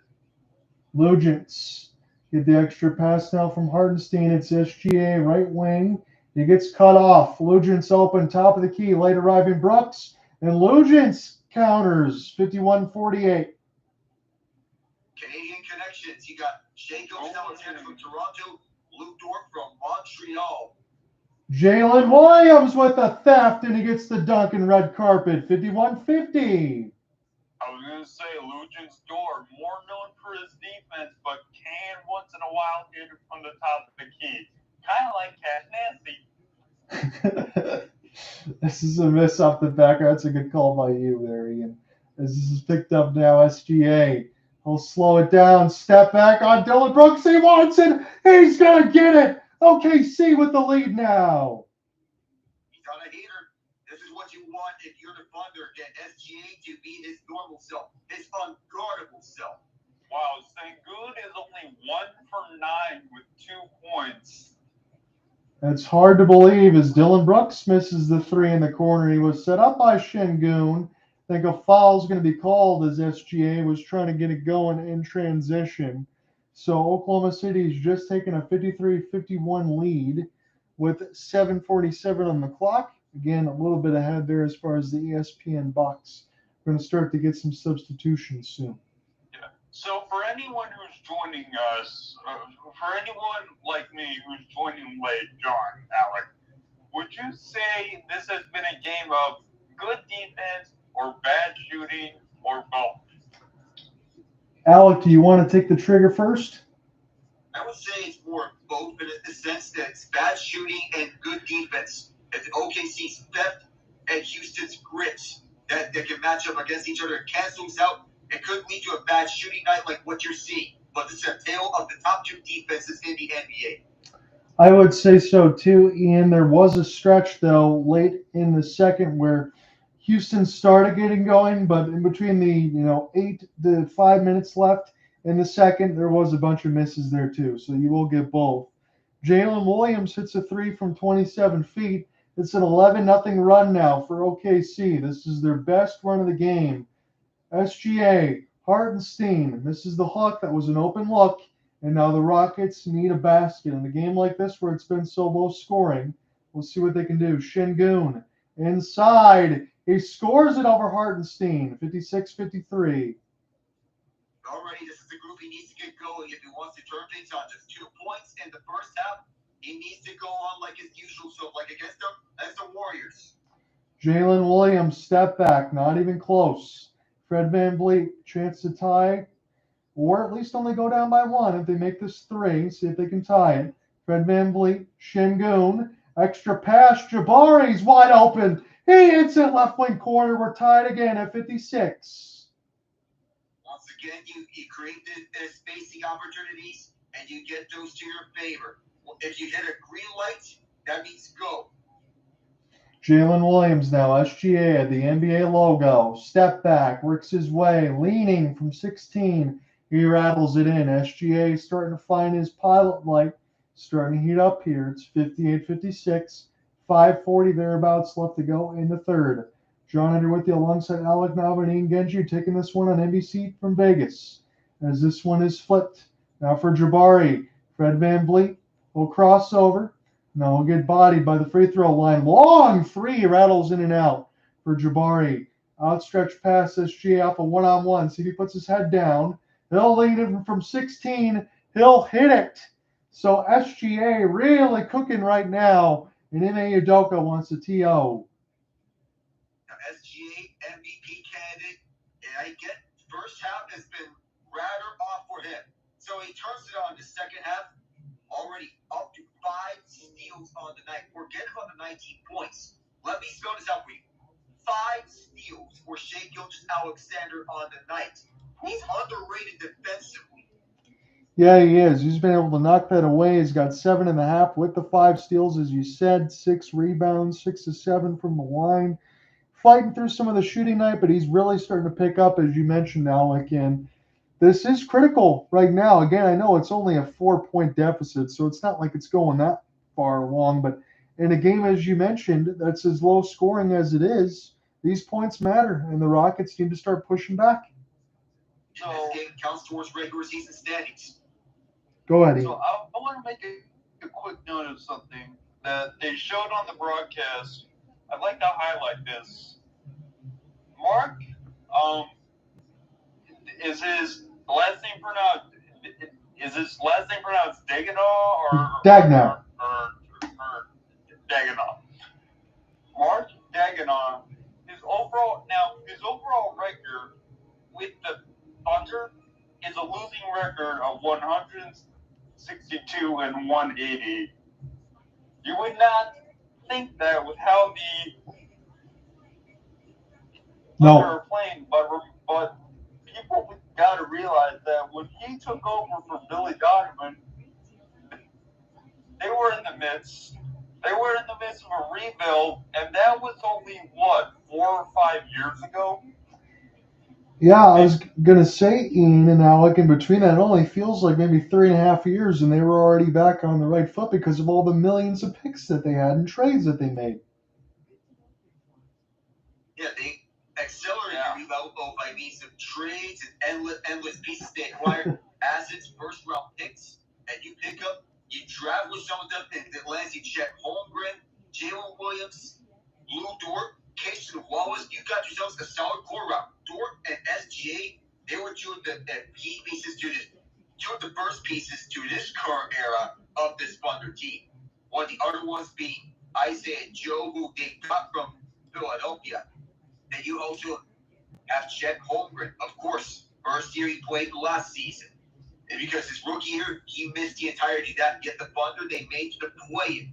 Jalen Williams, good pickup. Alex Caruso, you acquired him from Chicago for Josh Giddey. Good pickup if you want to add defensively. Yeah, it seems like they've hit on everything.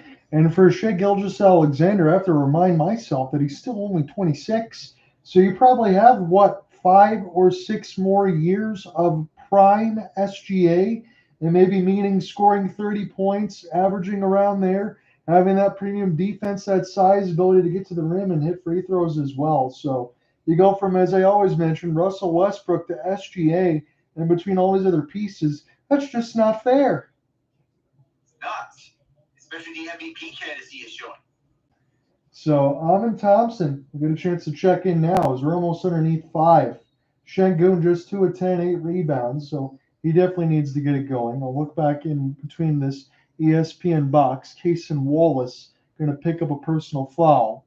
This will stay with the Rockets. Fred VanVleet's going to be the trigger man. We have substitutions that Aaron Wiggins in the place of Isaiah Hartenstein, Tari Eason, Steven Adams replacing Jalen Green and Alperen Sengun. Fred VanVleet, shot clock down to 3. He gets right to the lane, gets over the outstretched hands of SGA. As the Rockets back within 2, 60-58, 4:45 left in this third. Winner's going to get the Milwaukee Bucks on Tuesday. They advanced to just beat the Hawks. Trae Young was on fire, but Giannis almost had a triple-double. Long 3 for Luguentz. Dort. He counters 63-58. Nail for nail in this. This defensive battle does have some sparks of, hey, let's get this scoring going. Yeah, and speaking of that, Oklahoma City was really struggling from 3. Another 4-4. Tari Eason, couple extra chances. SGA is going to pick up the foul. Eason go to the line to shoot 2. Tari Eason, when he gets off the bench, he can provide some critical points here, especially Alec Thompson, who was on a heater in that first half. Now it's Tari Eason's turn. Could he get some more here for Houston? I know Ian mentioned this, Alec, but Luguentz Dort is the very definition of an NBA 3-and-D player, isn't he? He is. He can play the 2 and the 3. So we'll see if Tari Eason can make both of these. Again, both of these teams have missed a lot of free throws in this one. And speaking of some of the missed shots, but the three-point shots really picked up in this quarter. Oklahoma City's 4 of 4. This one, volleyball tap, Cason Wallace will get a hold of it. OKC's lead is 4. SGA, they'll split between everybody. Lead for Dort, and a foul is going to be called against Fred. Not what VanVleet wants to have, especially with Houston having foul trouble from Sengun and Aaron Holiday. But nonetheless, Aaron Holiday, I meant to say Dillon Brooks has 4. 3 each for SGA and Cason Wallace. Yep, you're exactly right. I'm looking across on the board. You got 2 for Jalen Williams, 2 for Hartenstein in the mix of it as well. So both of these teams have picked up a lot of fouls. Again, Alec will be on the air a little bit earlier Tuesday. I'll join in probably about the 8:40 marker there of the 8:30 TV coverage between Milwaukee and the winner between Rockets and OKC. And then I'll have a hockey game on Thursday before my Sharks doubleheader. So it'll be a very busy week. We'll try to see what happens now. And between this next free throw opportunity, as Luguentz made the first, he makes the second. It's 65-59. I believe that is the biggest lead for OKC in this game so far. It's been a defensive battle for the most part. Bounce pass, Dillon Brooks wide open from the right wing corner. He knocks it down, 65-62. Yeah, remember, you don't want to give up wide open threes if you're OKC or Houston. But this time you want to keep the pressure going. Keep it going. Keep the momentum going. Isaiah Joe, one more feed. This goes across the baseline. Here's a pass. SGA just saves it. That would have been a backcourt violation, but it's stolen. Thompson, Euro lays it in over SGA. An error move by SGA on a near backcourt violation, and Houston takes full advantage for the walking highlight reel tonight. And Udoka, he was right next to the sideline out of bounds. No interference there, but he thought his Rockets and Tari Eason had knocked it away. This will stay with OKC, however, as we look at that save attempt. Amon Thompson able to lay that one over SGA. Didn't want to pick up another foul. He smartly just got out of the way. SGA now. We'll take this in the right corner for Luguentz. Oh my goodness! He made the three over the outstretched hand of Dillon Brooks. It's 68-64. I mean, sometimes tight coverage might not matter much. Udoka, he was wanting to know what was that on that last sequence between him and Aaron Wiggins on the attempted inbound. But nonetheless, if you're someone who's shooting, sometimes it may not be the best idea to shoot through tight coverage, but Dort might not have had a choice. No, Dillon Brooks was there, and I guess he just got that release off in time. Did not hit the hand, so that was a good call. Sideline trigger there for the Rockets. Jabari said a quiet game so far, but he can definitely get going. Try to find Fred VanVleet, and Rockets look discombobulated there. It's turned over. That was too easy to read. Go ahead, Ian. This one now sent toward SGA. Step back. This is off the front of the rim. It's Eason with the rebound. Now for Fred. Leaving now for Tari off the half spin. He's got it at the right elbow. The fact that VanVleet now for Brooks. Now toward the right side. SoFi logo off the pushback. He's got a spin and shoot. He misses it too short. This is saved. This will reset it to 14. Brooks. Euros lays it in. Third effort there for the Rockets. They get within two. I don't know if Ian is cutting out, but the largest lead for these two teams, the Rockets 7, the Thunder 6. So it's been mostly single digits throughout every point earned. SGA, I think, might have gotten fouled from distance. I don't know if it was distance. Tari Eason's going to pick it up, though. We'll see in a moment.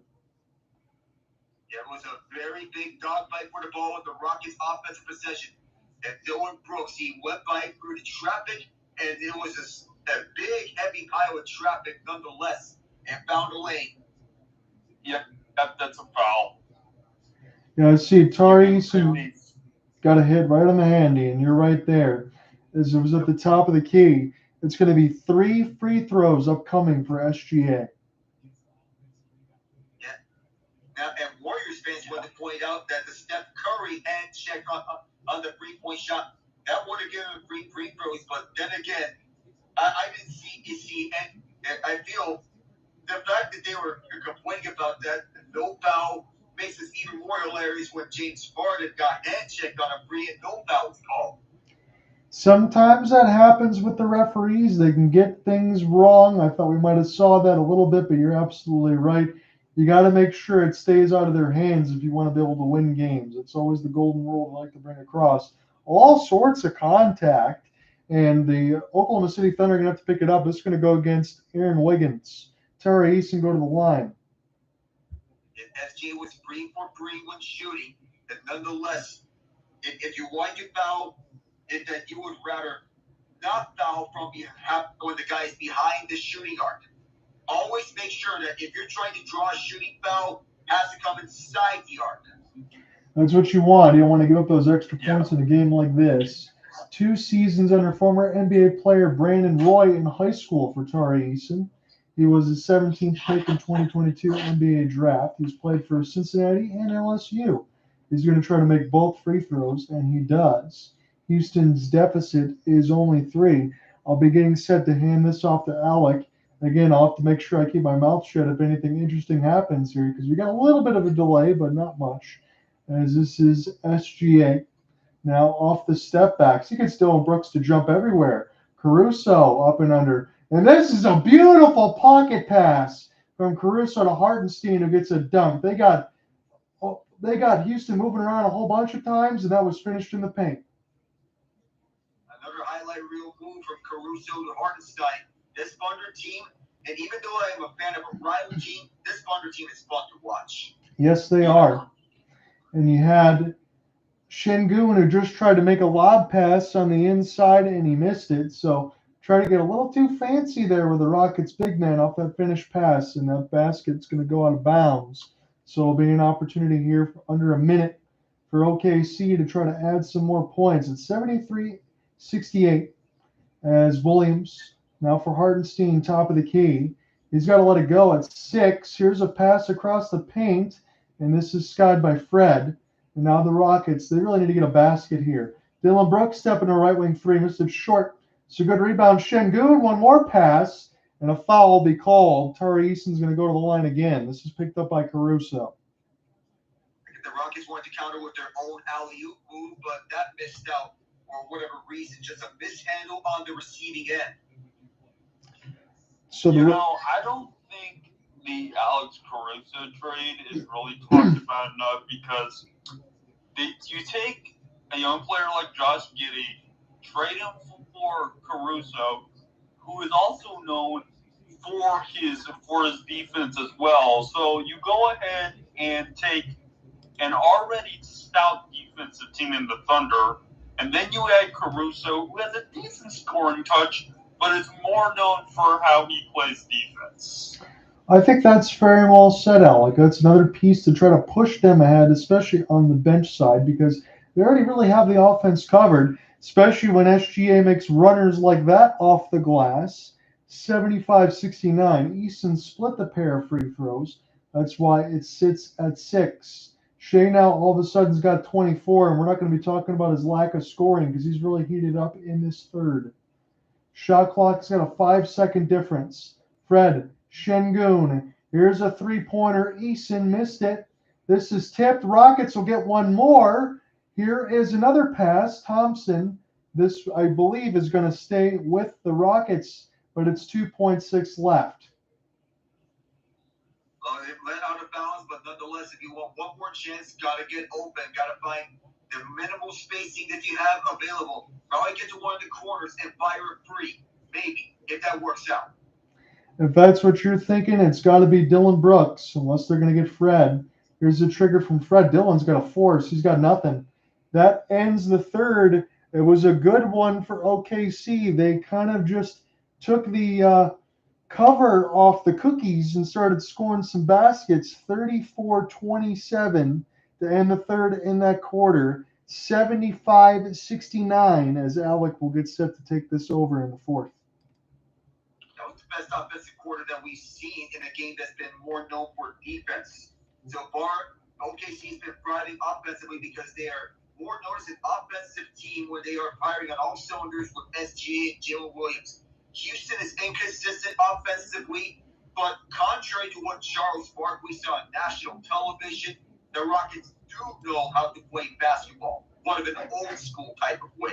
I was going to ask you about that. I almost texted you. I know I was writing the story. It was late. I didn't want to wake you up or anything just in case, but he goes, this team looks like they don't know how to play basketball, and I was kind of wondering what he was watching because I usually agree with Charles in his takes.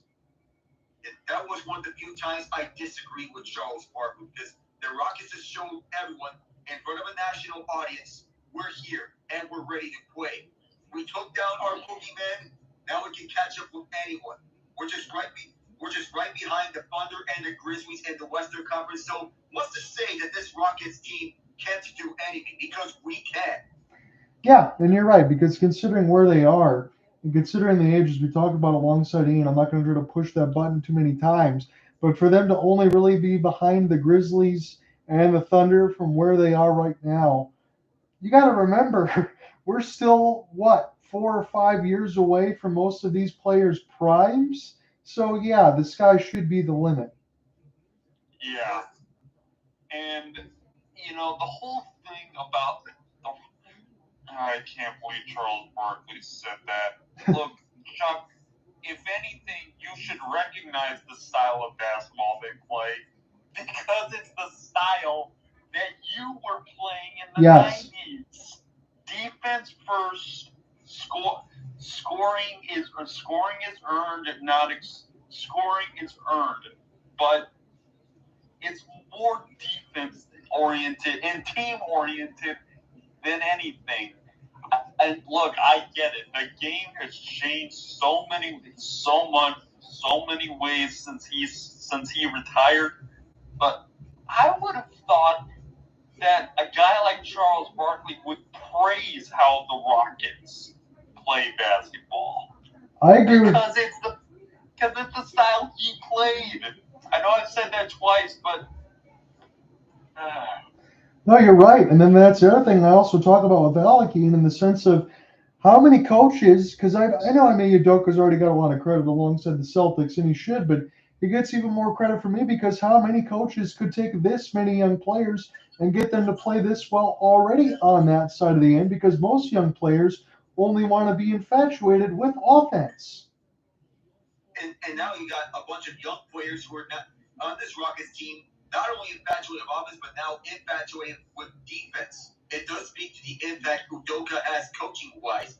Hard-nosed defense, and you can have touches of offense here and also not only in between, and not only just here and in between, but also all over the place when you get on the hot nights. Of course, you have Fred VanVleet and his mentorship, championship experience from Toronto, Dillon Brooks and his grit. VanVleet is someone that you want mentoring point guards right around, like Thompson, who could be a starter when VanVleet decides not to return to Houston. Sheppard could get an increased role down to the line. Whitmore could see more minutes in the future if Dillon Brooks doesn't stay here. This young core is still learning and developing, and we're just years away from seeing them being at their true top of the game. Yeah, and Alec, as you mentioned, gets set to go here for the fourth. This is a team that is not under salary cap hell either, so there's tons of flexibility to go a multitude of ways as these players grow. Jabari Smith missed the opening three of this fourth quarter. The Rockets have the first possession. Now the Thunder. Alec Nava, John, Mahdi, and Genji here for the fourth quarter. AJ Mitchell all the way back out to the logo, where it's Jalen Williams going one-on-one. Once the cross, the sauce, the foul is drawn. So Jalen Williams now going to go to chance try to make both of these. Free throw shooting in this game has been hit and miss, and these makes are very important right now in a game like this. Is Houston going to try to get back into this one as this lead will stretch to 8? Udoka, I had to mention, he doesn't have a challenge left. He used that one on a failed one as Jalen Williams makes the first one. Sengun is now at 4 fouls already. He had 3 in the first half.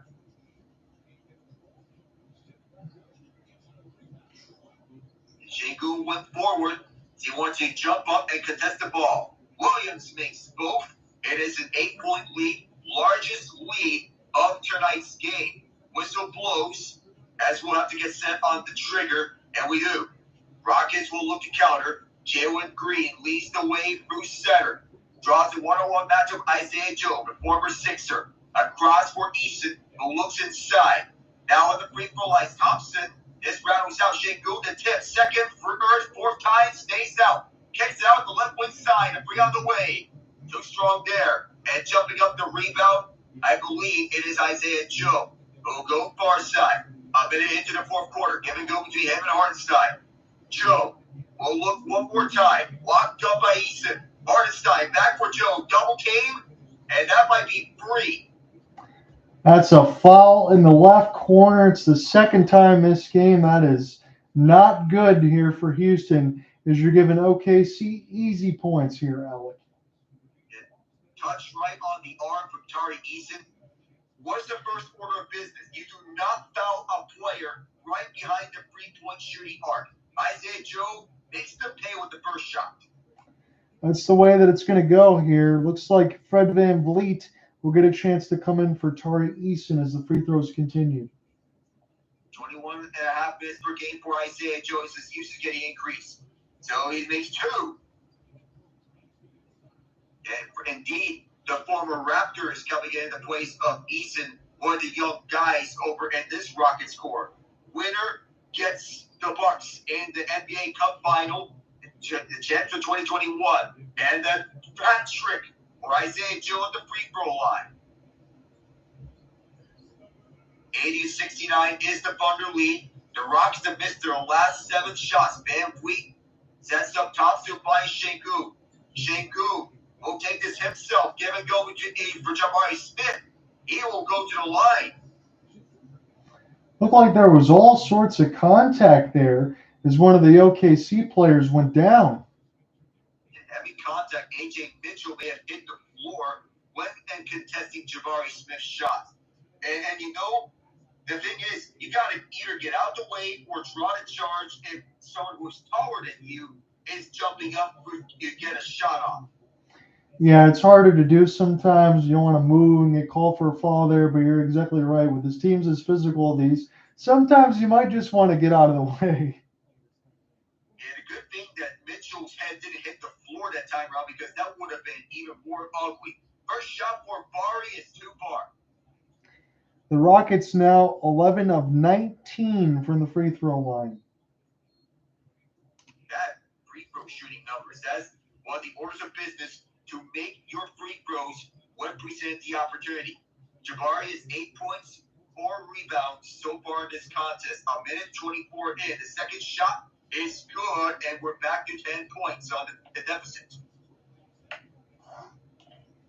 34% shooting on the Rockets, 41% the Thunder. 9 of 33, the Rockets from free. And free throws 11 of 19 on the Rockets, 21 of 25. The pass goes inside. There was a touch from Houston to defend. OKC keeps.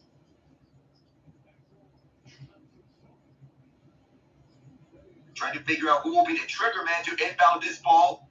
And it appears it will be Jalen Williams. Gets it inside for Hartenstein. Gives it right back to Jalen. Triple team. Ball not loose. It was VanVleet with the pickpocket. Going across the half-court line. One-on-one Jalen Williams. At the right hash. VanVleet will look. On to Sengun, who wants it to Hartenstein. Tried to do a little too much with the ball. Caruso, far side, former Laker and former Bull. Hartenstein, inside. Thompson read the lane. Goes back the other way. Now the left side.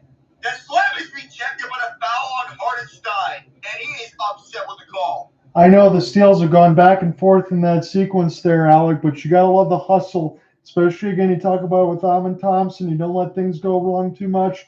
And Jabari, hey, you want to get to the line and draw a foul, just try to throw it down. Don't go in there soft. Good work. Outstanding courage from Jabari Smith to get a highlight, try and get a highlight reel on Isaiah Hartenstein, who thought he got a block, but instead he caught the hand of Jabari. As he is getting set to shoot the first one, taking 3 dribbles, and then firing. Good. You got to make sure, Alec, this goes without saying, make these free throws. You've already missed too many down the stretch. You don't want to leave lettuce at the line. And Hartenstein is continuing to say, what was that? I thought it was all ball. No, it wasn't. It was a hand onto the ball. And Jabari is perfect for the line. And a whistle blows here. There will not be a timeout or any substitutions. They're trying to just inbound this ball. No timeout used by Daigneault or Udoka. They each have 4 timeouts left to use. And Sengun and Hartenstein are just upset with one another on an earlier sequence with Sengun slapping Hartenstein's arm. Here's Hartenstein, the former Rocket. Give and go over the right side. Alley-oop for Hartenstein. A sledgehammer. That was a pretty good finish there. On the far side, it's a 10-point game again. 2:30 into the quarter. VanVleet over inside. Thompson with the answer. And Alec, he's got a motor that won't quit. Oh, of course, he never quits any given night. 17 points for such with 6 rebounds. It is Hartenstein. Who will he go to? He'll lift it up over to left wing side for Joe. Loose ball picked up. VanVleet. Oh my goodness, he went tumbling over at midcourt. Glad he's all right. Yeah, things getting a little chippy here as we're getting a little bit later in this fourth quarter. Not a well-known rivalry like the likes of the I-10 showdown or the fight for 45, or even the Rockets and the Jazz if you're an old-school hoops fan in the days of Hakeem Olajuwon and John Stockton. But this is an underrated rivalry. VanVleet short on this one. Offensive rebound for the Rockets. Ball knocked away by OKC. Rockets keep.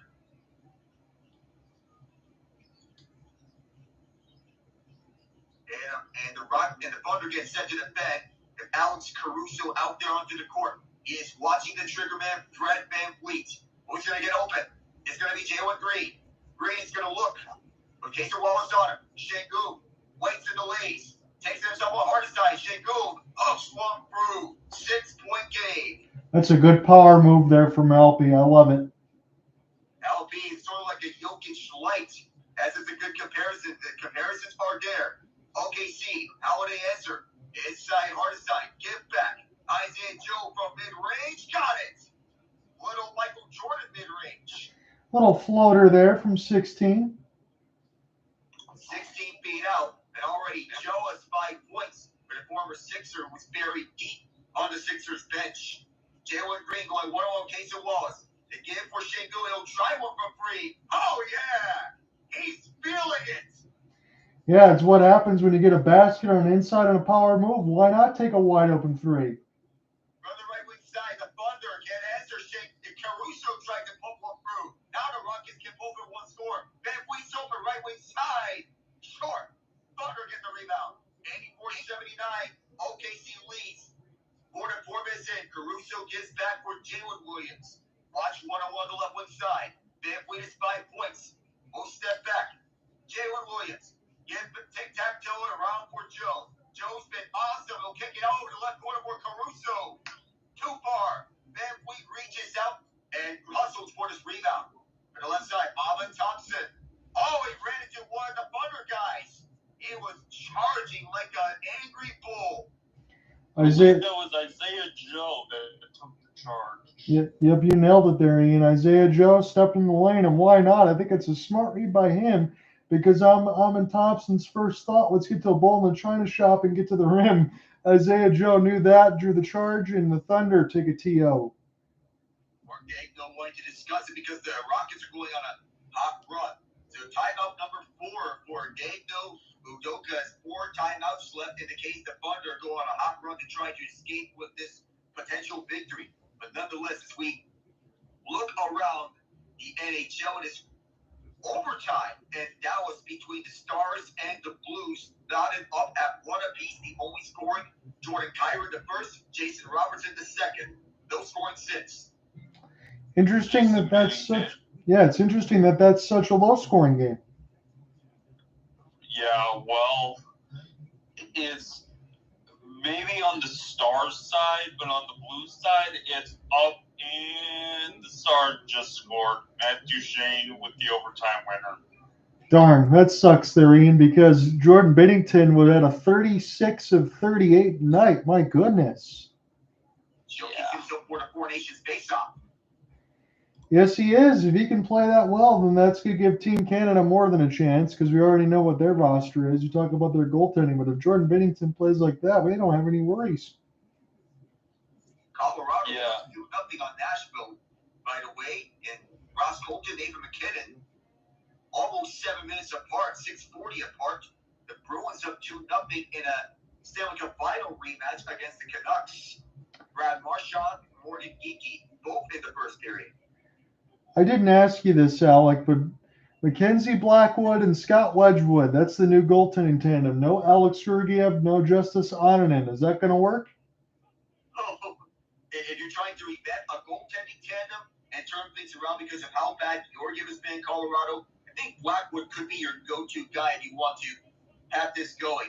Wedgwood as a backup, that could be solid for Colorado. Because I was being completely honest in the sense of calling some of the games solo. We didn't get a chance to work together. And I'm just thinking, if the Colorado Avalanche get, anywhere near sub-900 goaltending, they'll be okay. They weren't even getting AHL level goaltending in between the Onanen and Georgiev. I mean, it was really bad. That's what sparked the trade for Blackwood. And speaking of the new team that Georgiev's on, it's 1-1 between Utah and the Sharks. It's not Georgiev as a starter. Vitek Vanacek, 10 of 11. Kirill Vejmelka, 7 of 8. Dillon Gunter and Alex Wenberg, the goals for Utah and San Jose, respectively. I know you're going to get into this, but Vejmelka has been ridiculous this year so far for Utah. I think Utah's putting the starts between him and Connor Ingram. That may be the smart thinking. And as we are set to head back into this. Dick Vitaly is tweeted out, wow, I'm absolutely blown away by the love of so many. Thanks for carrying out all of you that know someone with cancer to extend and words of encouragement. Means so much. Remind you always think positive and have faith. And congratulations to Dickie B on beating cancer. Yeah, the second time for the former Pistons man. He's been around for a while. That's not so easy to do. And I guess Dillon Brooks did it again. Is Shai Gilgeous-Alexander going to go to the line for 3? That's the third time this has happened for the Rockets, where a foul beyond the arc is going to lead to free throws. That right there is the cardinal sin of fouling players. Yeah, and we talk about it, Alec. Again, I already said this earlier in the fourth, but this could be the reason why the Rockets don't win this game. There's just too many easy chances here for OKC. Got to stop with the fouls, and they got to run their offense here. They got about 7 minutes to do it. 15th straight game with at least 25 points, which is tied for the longest streak in franchise history. Hits his first 2. SGA has a chance for making all 3 of them. And Luguentz, Dort taking the place of Isaiah Hartenstein. So you want to get smaller size, but get quicker in speed and defense. So even though you don't have that size advantage, you want to play fast. And all 3 for SGA, start raiding the hats. Brooks, as we are 5 minutes deep into the final frame, SGA is already at 27 points, 7 of 19 shooting, 12-13 from the stripe. VanVleet cuts around 3, extra pass. Here's Brooks to the right wing side, overshot it. Jumping rebound, it'll be Dort. Moving through, or actually SGA will give to Dort. Dort moves through. Dort rejected at the rim. Knocked out of bounds by Jabari Smith Jr. Alec, that was absolutely nasty being able to get across laterally and block that shot. My goodness. Oh, that was vicious as Jabari Smith took away a dunk from Luguentz Dort all the way up and just knocked on away. Says, get that out of here. Now it's SGA one-on-one. Step back 3 in the left corner. Oh, you bet. This man is on a tear. You got to be kidding me. There was no space for that on the left wing corner. I mean, absolutely no space that we can put them onto one of the tiers of unguardable. That's for select tier. Thompson wants it. SGA has it. Going back coast to coast. Where will he go? Does he pass or does he take himself? He'll drive. Now get the right side. Wallace will move around. Williams going one-on-one from the free throw line. Knocks it down. Ime wants a word. OKC leads 92-79. I'm going to say this, gentlemen, and I hope that you don't laugh because I did watch some Michael Jordan highlights before I went to bed. So what did we say Shai Gilgeous-Alexander had at the first half? Maybe 4 points or 6 points. He's already at the 30. I know a lot of them are at the free throw line in 12 of 13, but he's threatening for a 40-point game. He is getting in that tier. And we did mention about Jordan highlights. I don't need to make a joke of Canadian Michael Jordan. Well, I mean, I wouldn't even argue that on this side for SGA because, again, we talk about him being a top 5 player. You mentioned the 5 steals. He got 7 rebounds, 4 assists to go through it. He would have more assists if this was an open enough game to be able to make some shots. But all of a sudden now he's just, they foul him from behind the line, get some easy points there, but he's starting to take it over. It is his time. And if I'm you, Ian, I would be very pleased with what the Thunder are getting from SGA. Oh, I mean, it's invaluable. I gotta admit, when they traded George and Westbrook, I was thinking, okay, you know what? This is what every team has to do eventually. They have to, sure. They have to start over. They gotta make moves. There's gonna be some growing pains. Little did I know that the Thunder would be receiving not only one of the most talented young players in the league, but a standout leader, an elite scorer, and an underrated defensive player who plays at an MVP caliber level, and he should get an MVP in his career at some point. Good Lord knows he deserves one. Not only that, yes, there were a few tough years. They drafted well. They got Jed Holmgren, and they're back like that. Yeah, that's the ridiculous part to me. Again, it's like what, 2.5, 3 years, and then they're already back. Again, you hit every single checkmark box for SGA. I can't argue any of those. I think he's a flat out superstar, and I love the humbleness, the mentality, and the way that he leads. Because again, I don't mind if certain players are cocky if they can back it up. Because if SGA wanted to be, nobody would argue that. But I mean, he's just an unquestioned young leader for this team, and however he goes, they go. And then once they get, as you mentioned, Chet Holmgren back, I could see this team winning a championship this year. You know, there's a term in baseball that I think would describe SGA perfectly. He is the basketball version of a 5-tool player. Yeah. Yeah, that's realistic there. 5-tool player can score from any of the key areas, like from the paint, from mid-range, from free. He's got a wide variety of a bag here. As we get back underway, Houston used the timeout here. They're down by 13. Largest lead of the night for OKC. Jalen Green kicks out. Left corner free on the way. It was blocked. Rockets get it back. And now a mid-range shot goes and one for Jabari Smith. Yeah, Jabari Smith, that's a huge basket. Again, remember, Alec, when I mentioned the first to 90 was going to win, and then the Houston Rockets went on that 7-0 run. Hopefully some reverse magic for you, my friend. They need it.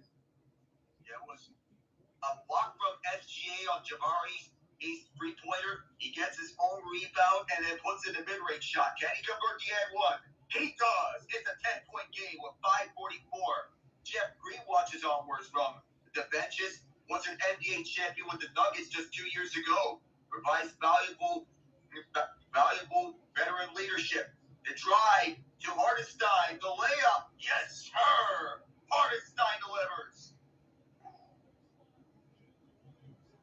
Back up to 12 points is Jalen Green. White is shaking big.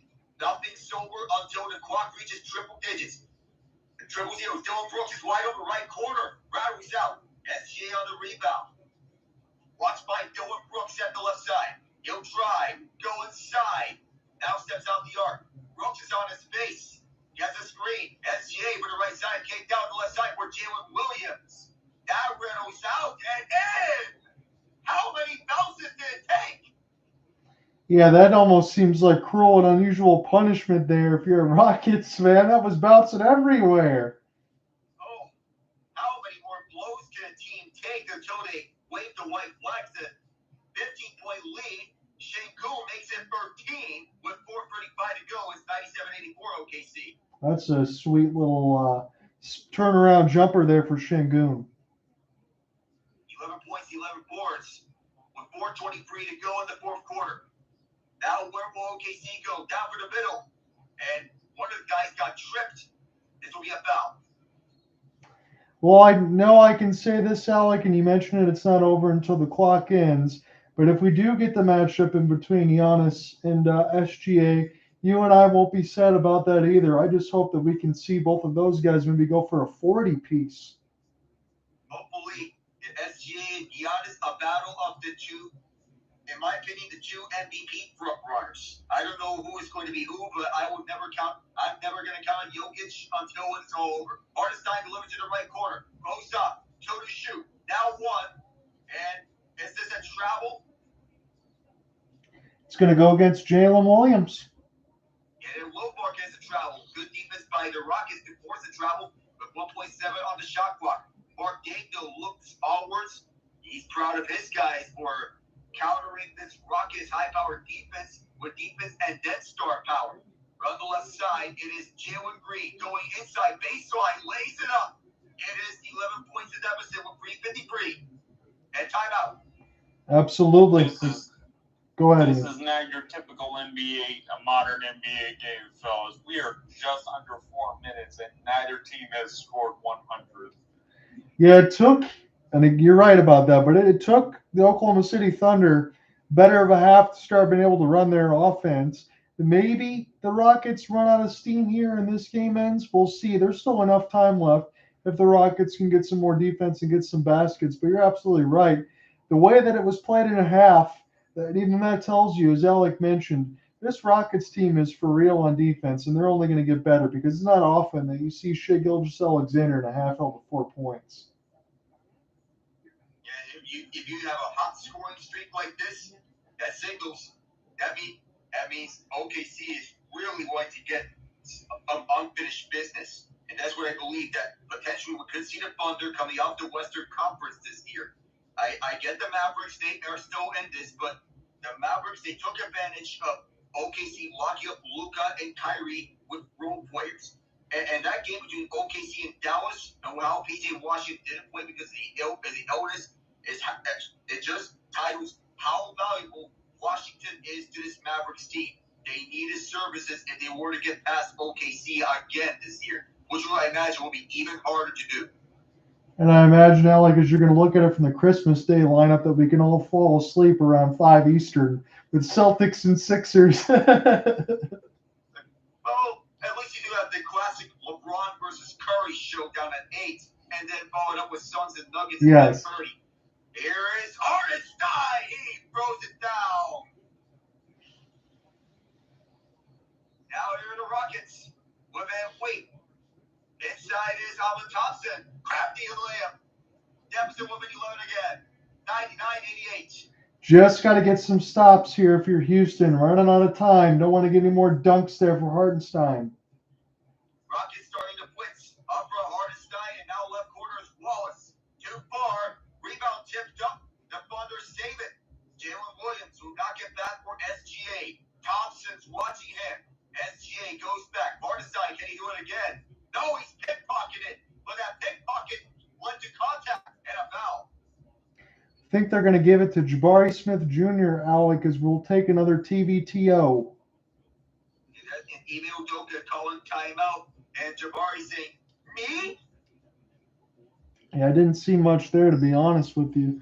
I'm looking at it right now. In between the box, it is 10 of 39 from distance for the Rockets, 9 of 28 for OKC, as that's been about somewhat even. OKC's been able to make the majority of their threes in the second. It's not many, but the majority of them in the second half. Their biggest lead is 15. The Rockets' biggest lead was 7.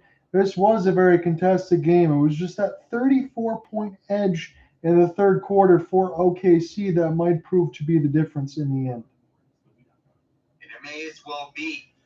And you mentioned about NBA Christmas Day schedule now. I won't be going ahead of myself so far, but if I'm the NBA, you're putting Philadelphia in that 5 o'clock slot. Yeah. It was expected to be a season of a rebounding for Philadelphia, especially since the falling apart last season. But it has been disaster personified for the Sixers, and it got even worse with Jared McCain out indefinitely. Yeah, you absolutely nailed that one. And again, you're right. Again, for what the scheduling should be, that would have made a lot of sense. But right now, I'd flex that one to local TV. And you want to get a replacement for a schedule flexing. There could be options throughout, but if you want to swap out a potential game, hey, I have a suggestion. Celtics Pacers. Do that, yes. Anything but the Sixers. As we have the first free throw knockdown from Hartenstein on his former team. And I feel the Sixers, they need to right this ship quickly, but time is definitely running out because injuries have been a major bug for them. Second shot's good. And the Thunder are 3 minutes and 1 second away from saying, bring on Milwaukee. Here are the Rockets. Do they have an answer? Do they have a sign of life? Green's boxed out by Hartenstein. VanVleet has to move it quickly. This ricochet back to him off one the Thunder. Green for the left. He'll fire himself. Contested. Overshot it. Deflected. Brooks picks it up. Dillon Brooks will look inside. He looks outside. Looks inside again. By Sengun. Who lays it up and one. Good work there. Luguentz. Dort could not contain Sengun. Alec, when Sengun has gone strong to the rim, he's made those baskets. I think maybe if the Rockets, is just my guess, had to do it over again, they probably would have got Sengun a little more looks inside the paint a little bit earlier. Try to get him to go up strong. Yet another timeout, John. This Yeah. is from Mark Daigneault, the Thunder lead 101-90. But they do have a free throw pending from Sengun. Yeah, they're going to make us wait for this one as far as anything else that goes across. And I'll say this now.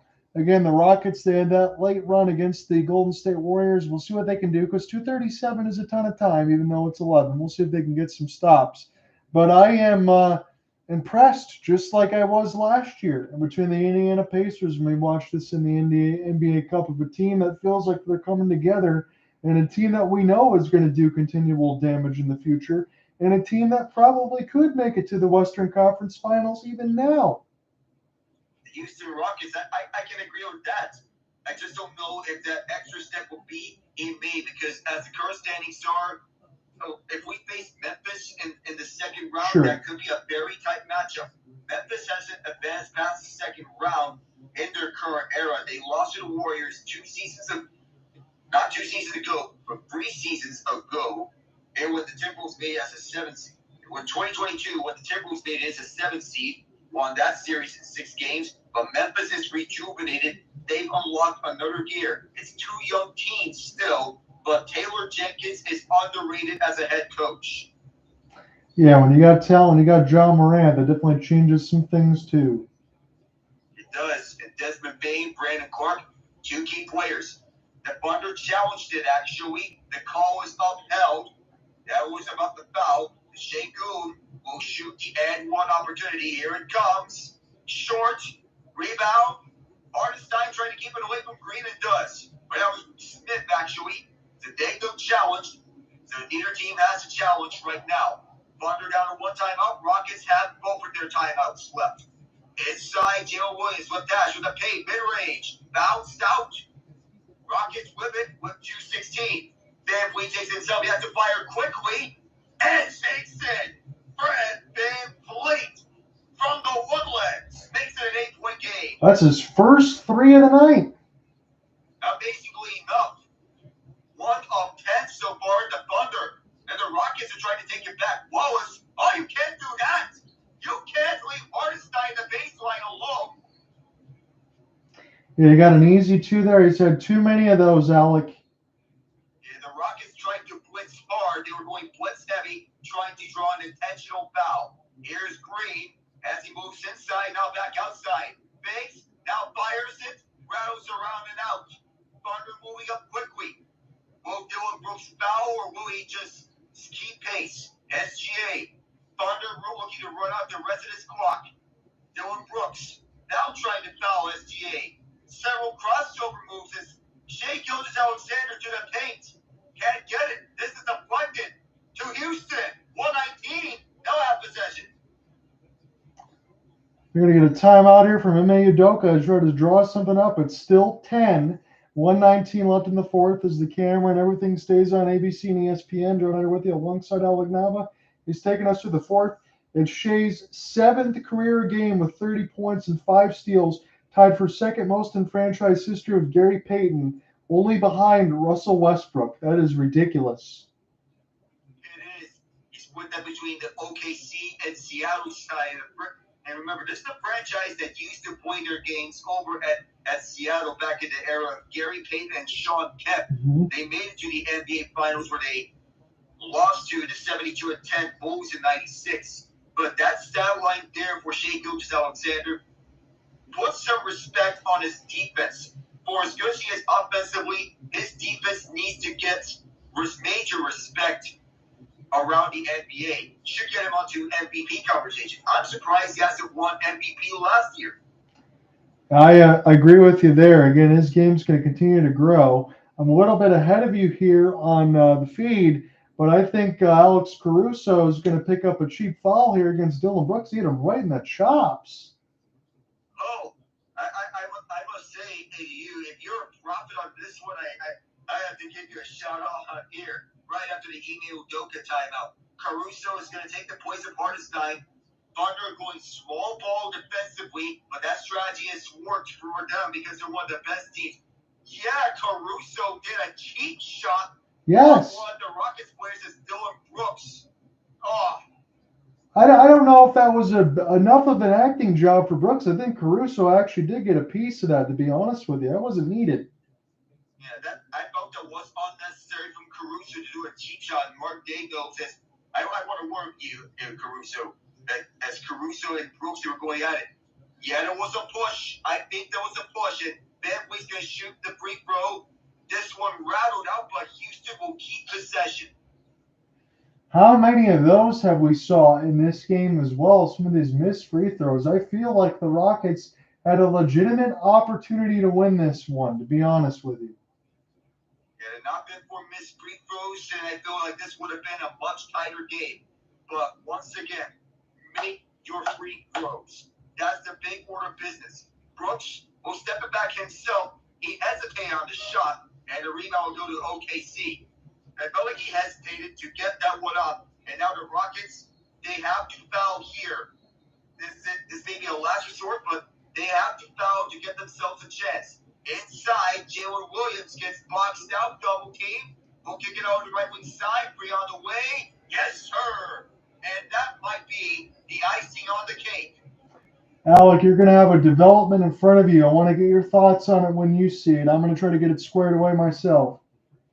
Sengun didn't knock down that free, and well, we got a left corner. This rattled out twice. Dillon Brooks, 40.4 left. Oh, we got pushing and shoving. We got pushing and shoving here at Las Vegas, and you know, they say it's a Sin City. Well, pushing and shoving, what sense are they committing? I think Alperen Sengun in between Cason and Wallace had a little bit of a hold, and Cason said, you know what, I'm not backing down from you at all. And that took everybody off the bench, writing a meeting in front of the rim. And unlike in hockey, there are no gloves to drop here. So, and unlike in hockey, the fights here are sanctioned by ejection and potential suspension. Yeah. So the officials had to separate the two teams. But nonetheless, there was a low scuffle. Nothing more out of that. But no punches were thrown. It did get a little testy. And Sengun and Wallace, they're going out. It was a shoving match. You know what, Alec? I don't think. Go ahead. I don't think it requires any truly unnecessary. I don't think it required anything truly. Yeah, I don't think it. From what I've seen, there's nothing excessive. It's a couple shoves at best. If there were punches thrown, I'd say yeah, the league needs to step in. This is just two guys talking smack and shoving each other a little bit. Hand out some fouls in game. Maybe give them an ejection, suspensions, fines. Nah, I don't think it needs to go that far. I'm with you there, Ian and Alec. I was just going to say, honestly, you know what? I kind of like that a little bit, to be honest with you, because you know these two teams are going to play against each other. You want to see a little bit of that passion on the court. There is money on the line. There is future aspirations for playoff seeding and everything else on the line, too. You want to see that in a game like this. Let's show some emotion. Yeah, you got to show that emotion. Show that potential rivalry could be brewing between these two rebuilding teams. You want to show that passion, that love for the game. And if you want to see a shoving match between these, then that reeks of old school basketball. That physicality, don't take it too much because you don't want to see something of the equivalent of Malice at the Palace. Oh, yeah. Oh, my goodness. Okay, now the refs are getting a little bit silly. Come on now. Caruso, over to the logo, a little pickpocket. There might have been something that wasn't anything there, and Caruso will kick it out all wide open as Dort, and he nails it. And that may be the final nail in the coffin. If that previous three-pointer wasn't, this one is. And these officials, they whistle something, and Dort is. Alec. Well, we're seeing a technical against Dort for what happened after the matter of fact. Alec, he's not allowed to put the three up and celebrate in front of the bench. Come on now. Let's not get soft. That's silly. That's just straight up silly there, John. As Jalen Green, he makes the tech, but that foul right there on Dort, that was just silly. Yeah, there's no need for the refs to call that. I'm sorry. Let's not try to be the own show. We're watching the players play. You just let him go. He's just saying, kissing, I want to be here, living the life. Now, Jalen Green, he'll just take this to the paint and lay it up because why not? This should take us to the final 13.4, where the Thunder will run out the rest of this clock and will punch their ticket to the NBA Cup. The face-off against the Milwaukee Bucks will not before a foul with 5 seconds left, but nonetheless, it's over. Well, Alec, I'm sorry that you didn't get the result that you wanted, but nonetheless, I really enjoyed watching the Houston Rockets play in this one. Again, it was a lot of the similarities between the Pacers of last year where you watched a young team grow. I have no doubt that the Houston Rockets will be there when it's all said and done, as Alperen Sengun gives a little bit of a wink there to the rest of the bench on the OKC side before he leaves the floor. So we can see if that comes to anything, as it's a 111-96 final. But this will set up a Tuesday between Milwaukee and OKC. I think that one's going to be pretty good. Oh, it should be. A past NBA champion and the current favorites get out the Western Conference. That should get some fireworks here. We got the best defense and 2 MVP candidates. Now, OKC did a good job of locking up both Jalen Green and Alperen Sengun.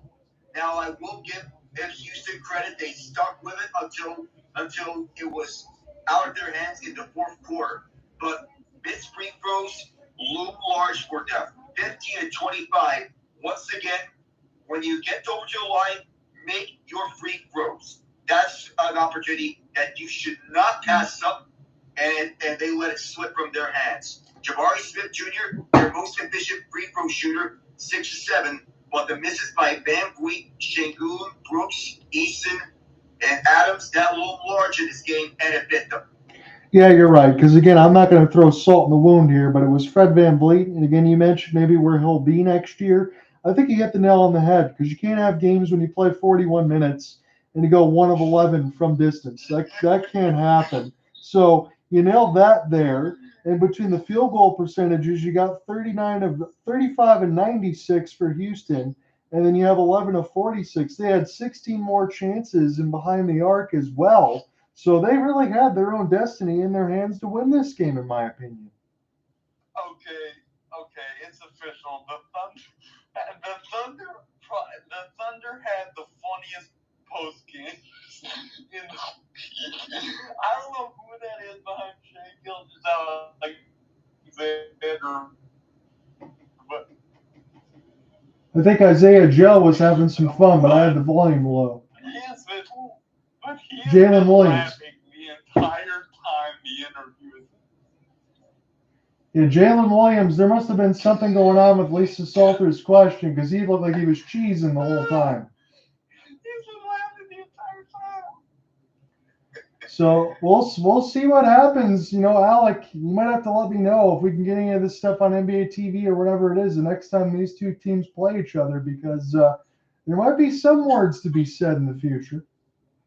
The chippiness is not going away between them, and I don't anticipate the chippiness to go away anytime soon.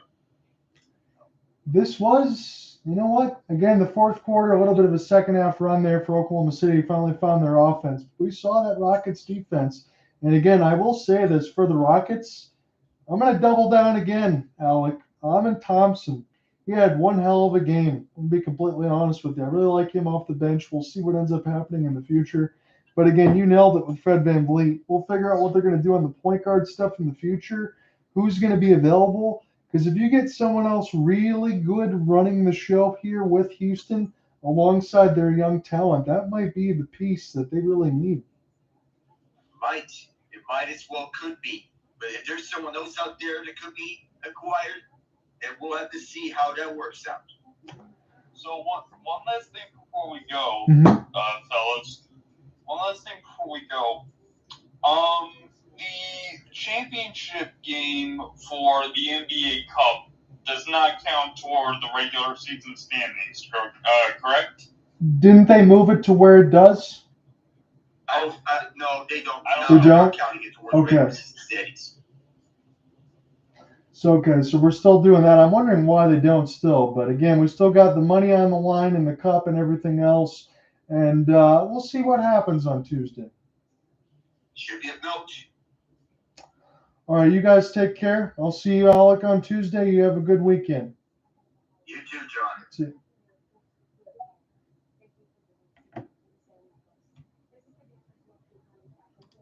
Well, that was an interesting one. They came alive in the second half, did Oklahoma City. And they're able to get a big win over Houston. Again, your final 111-96. See you on Tuesday. We'll cover the final between Milwaukee and OKC.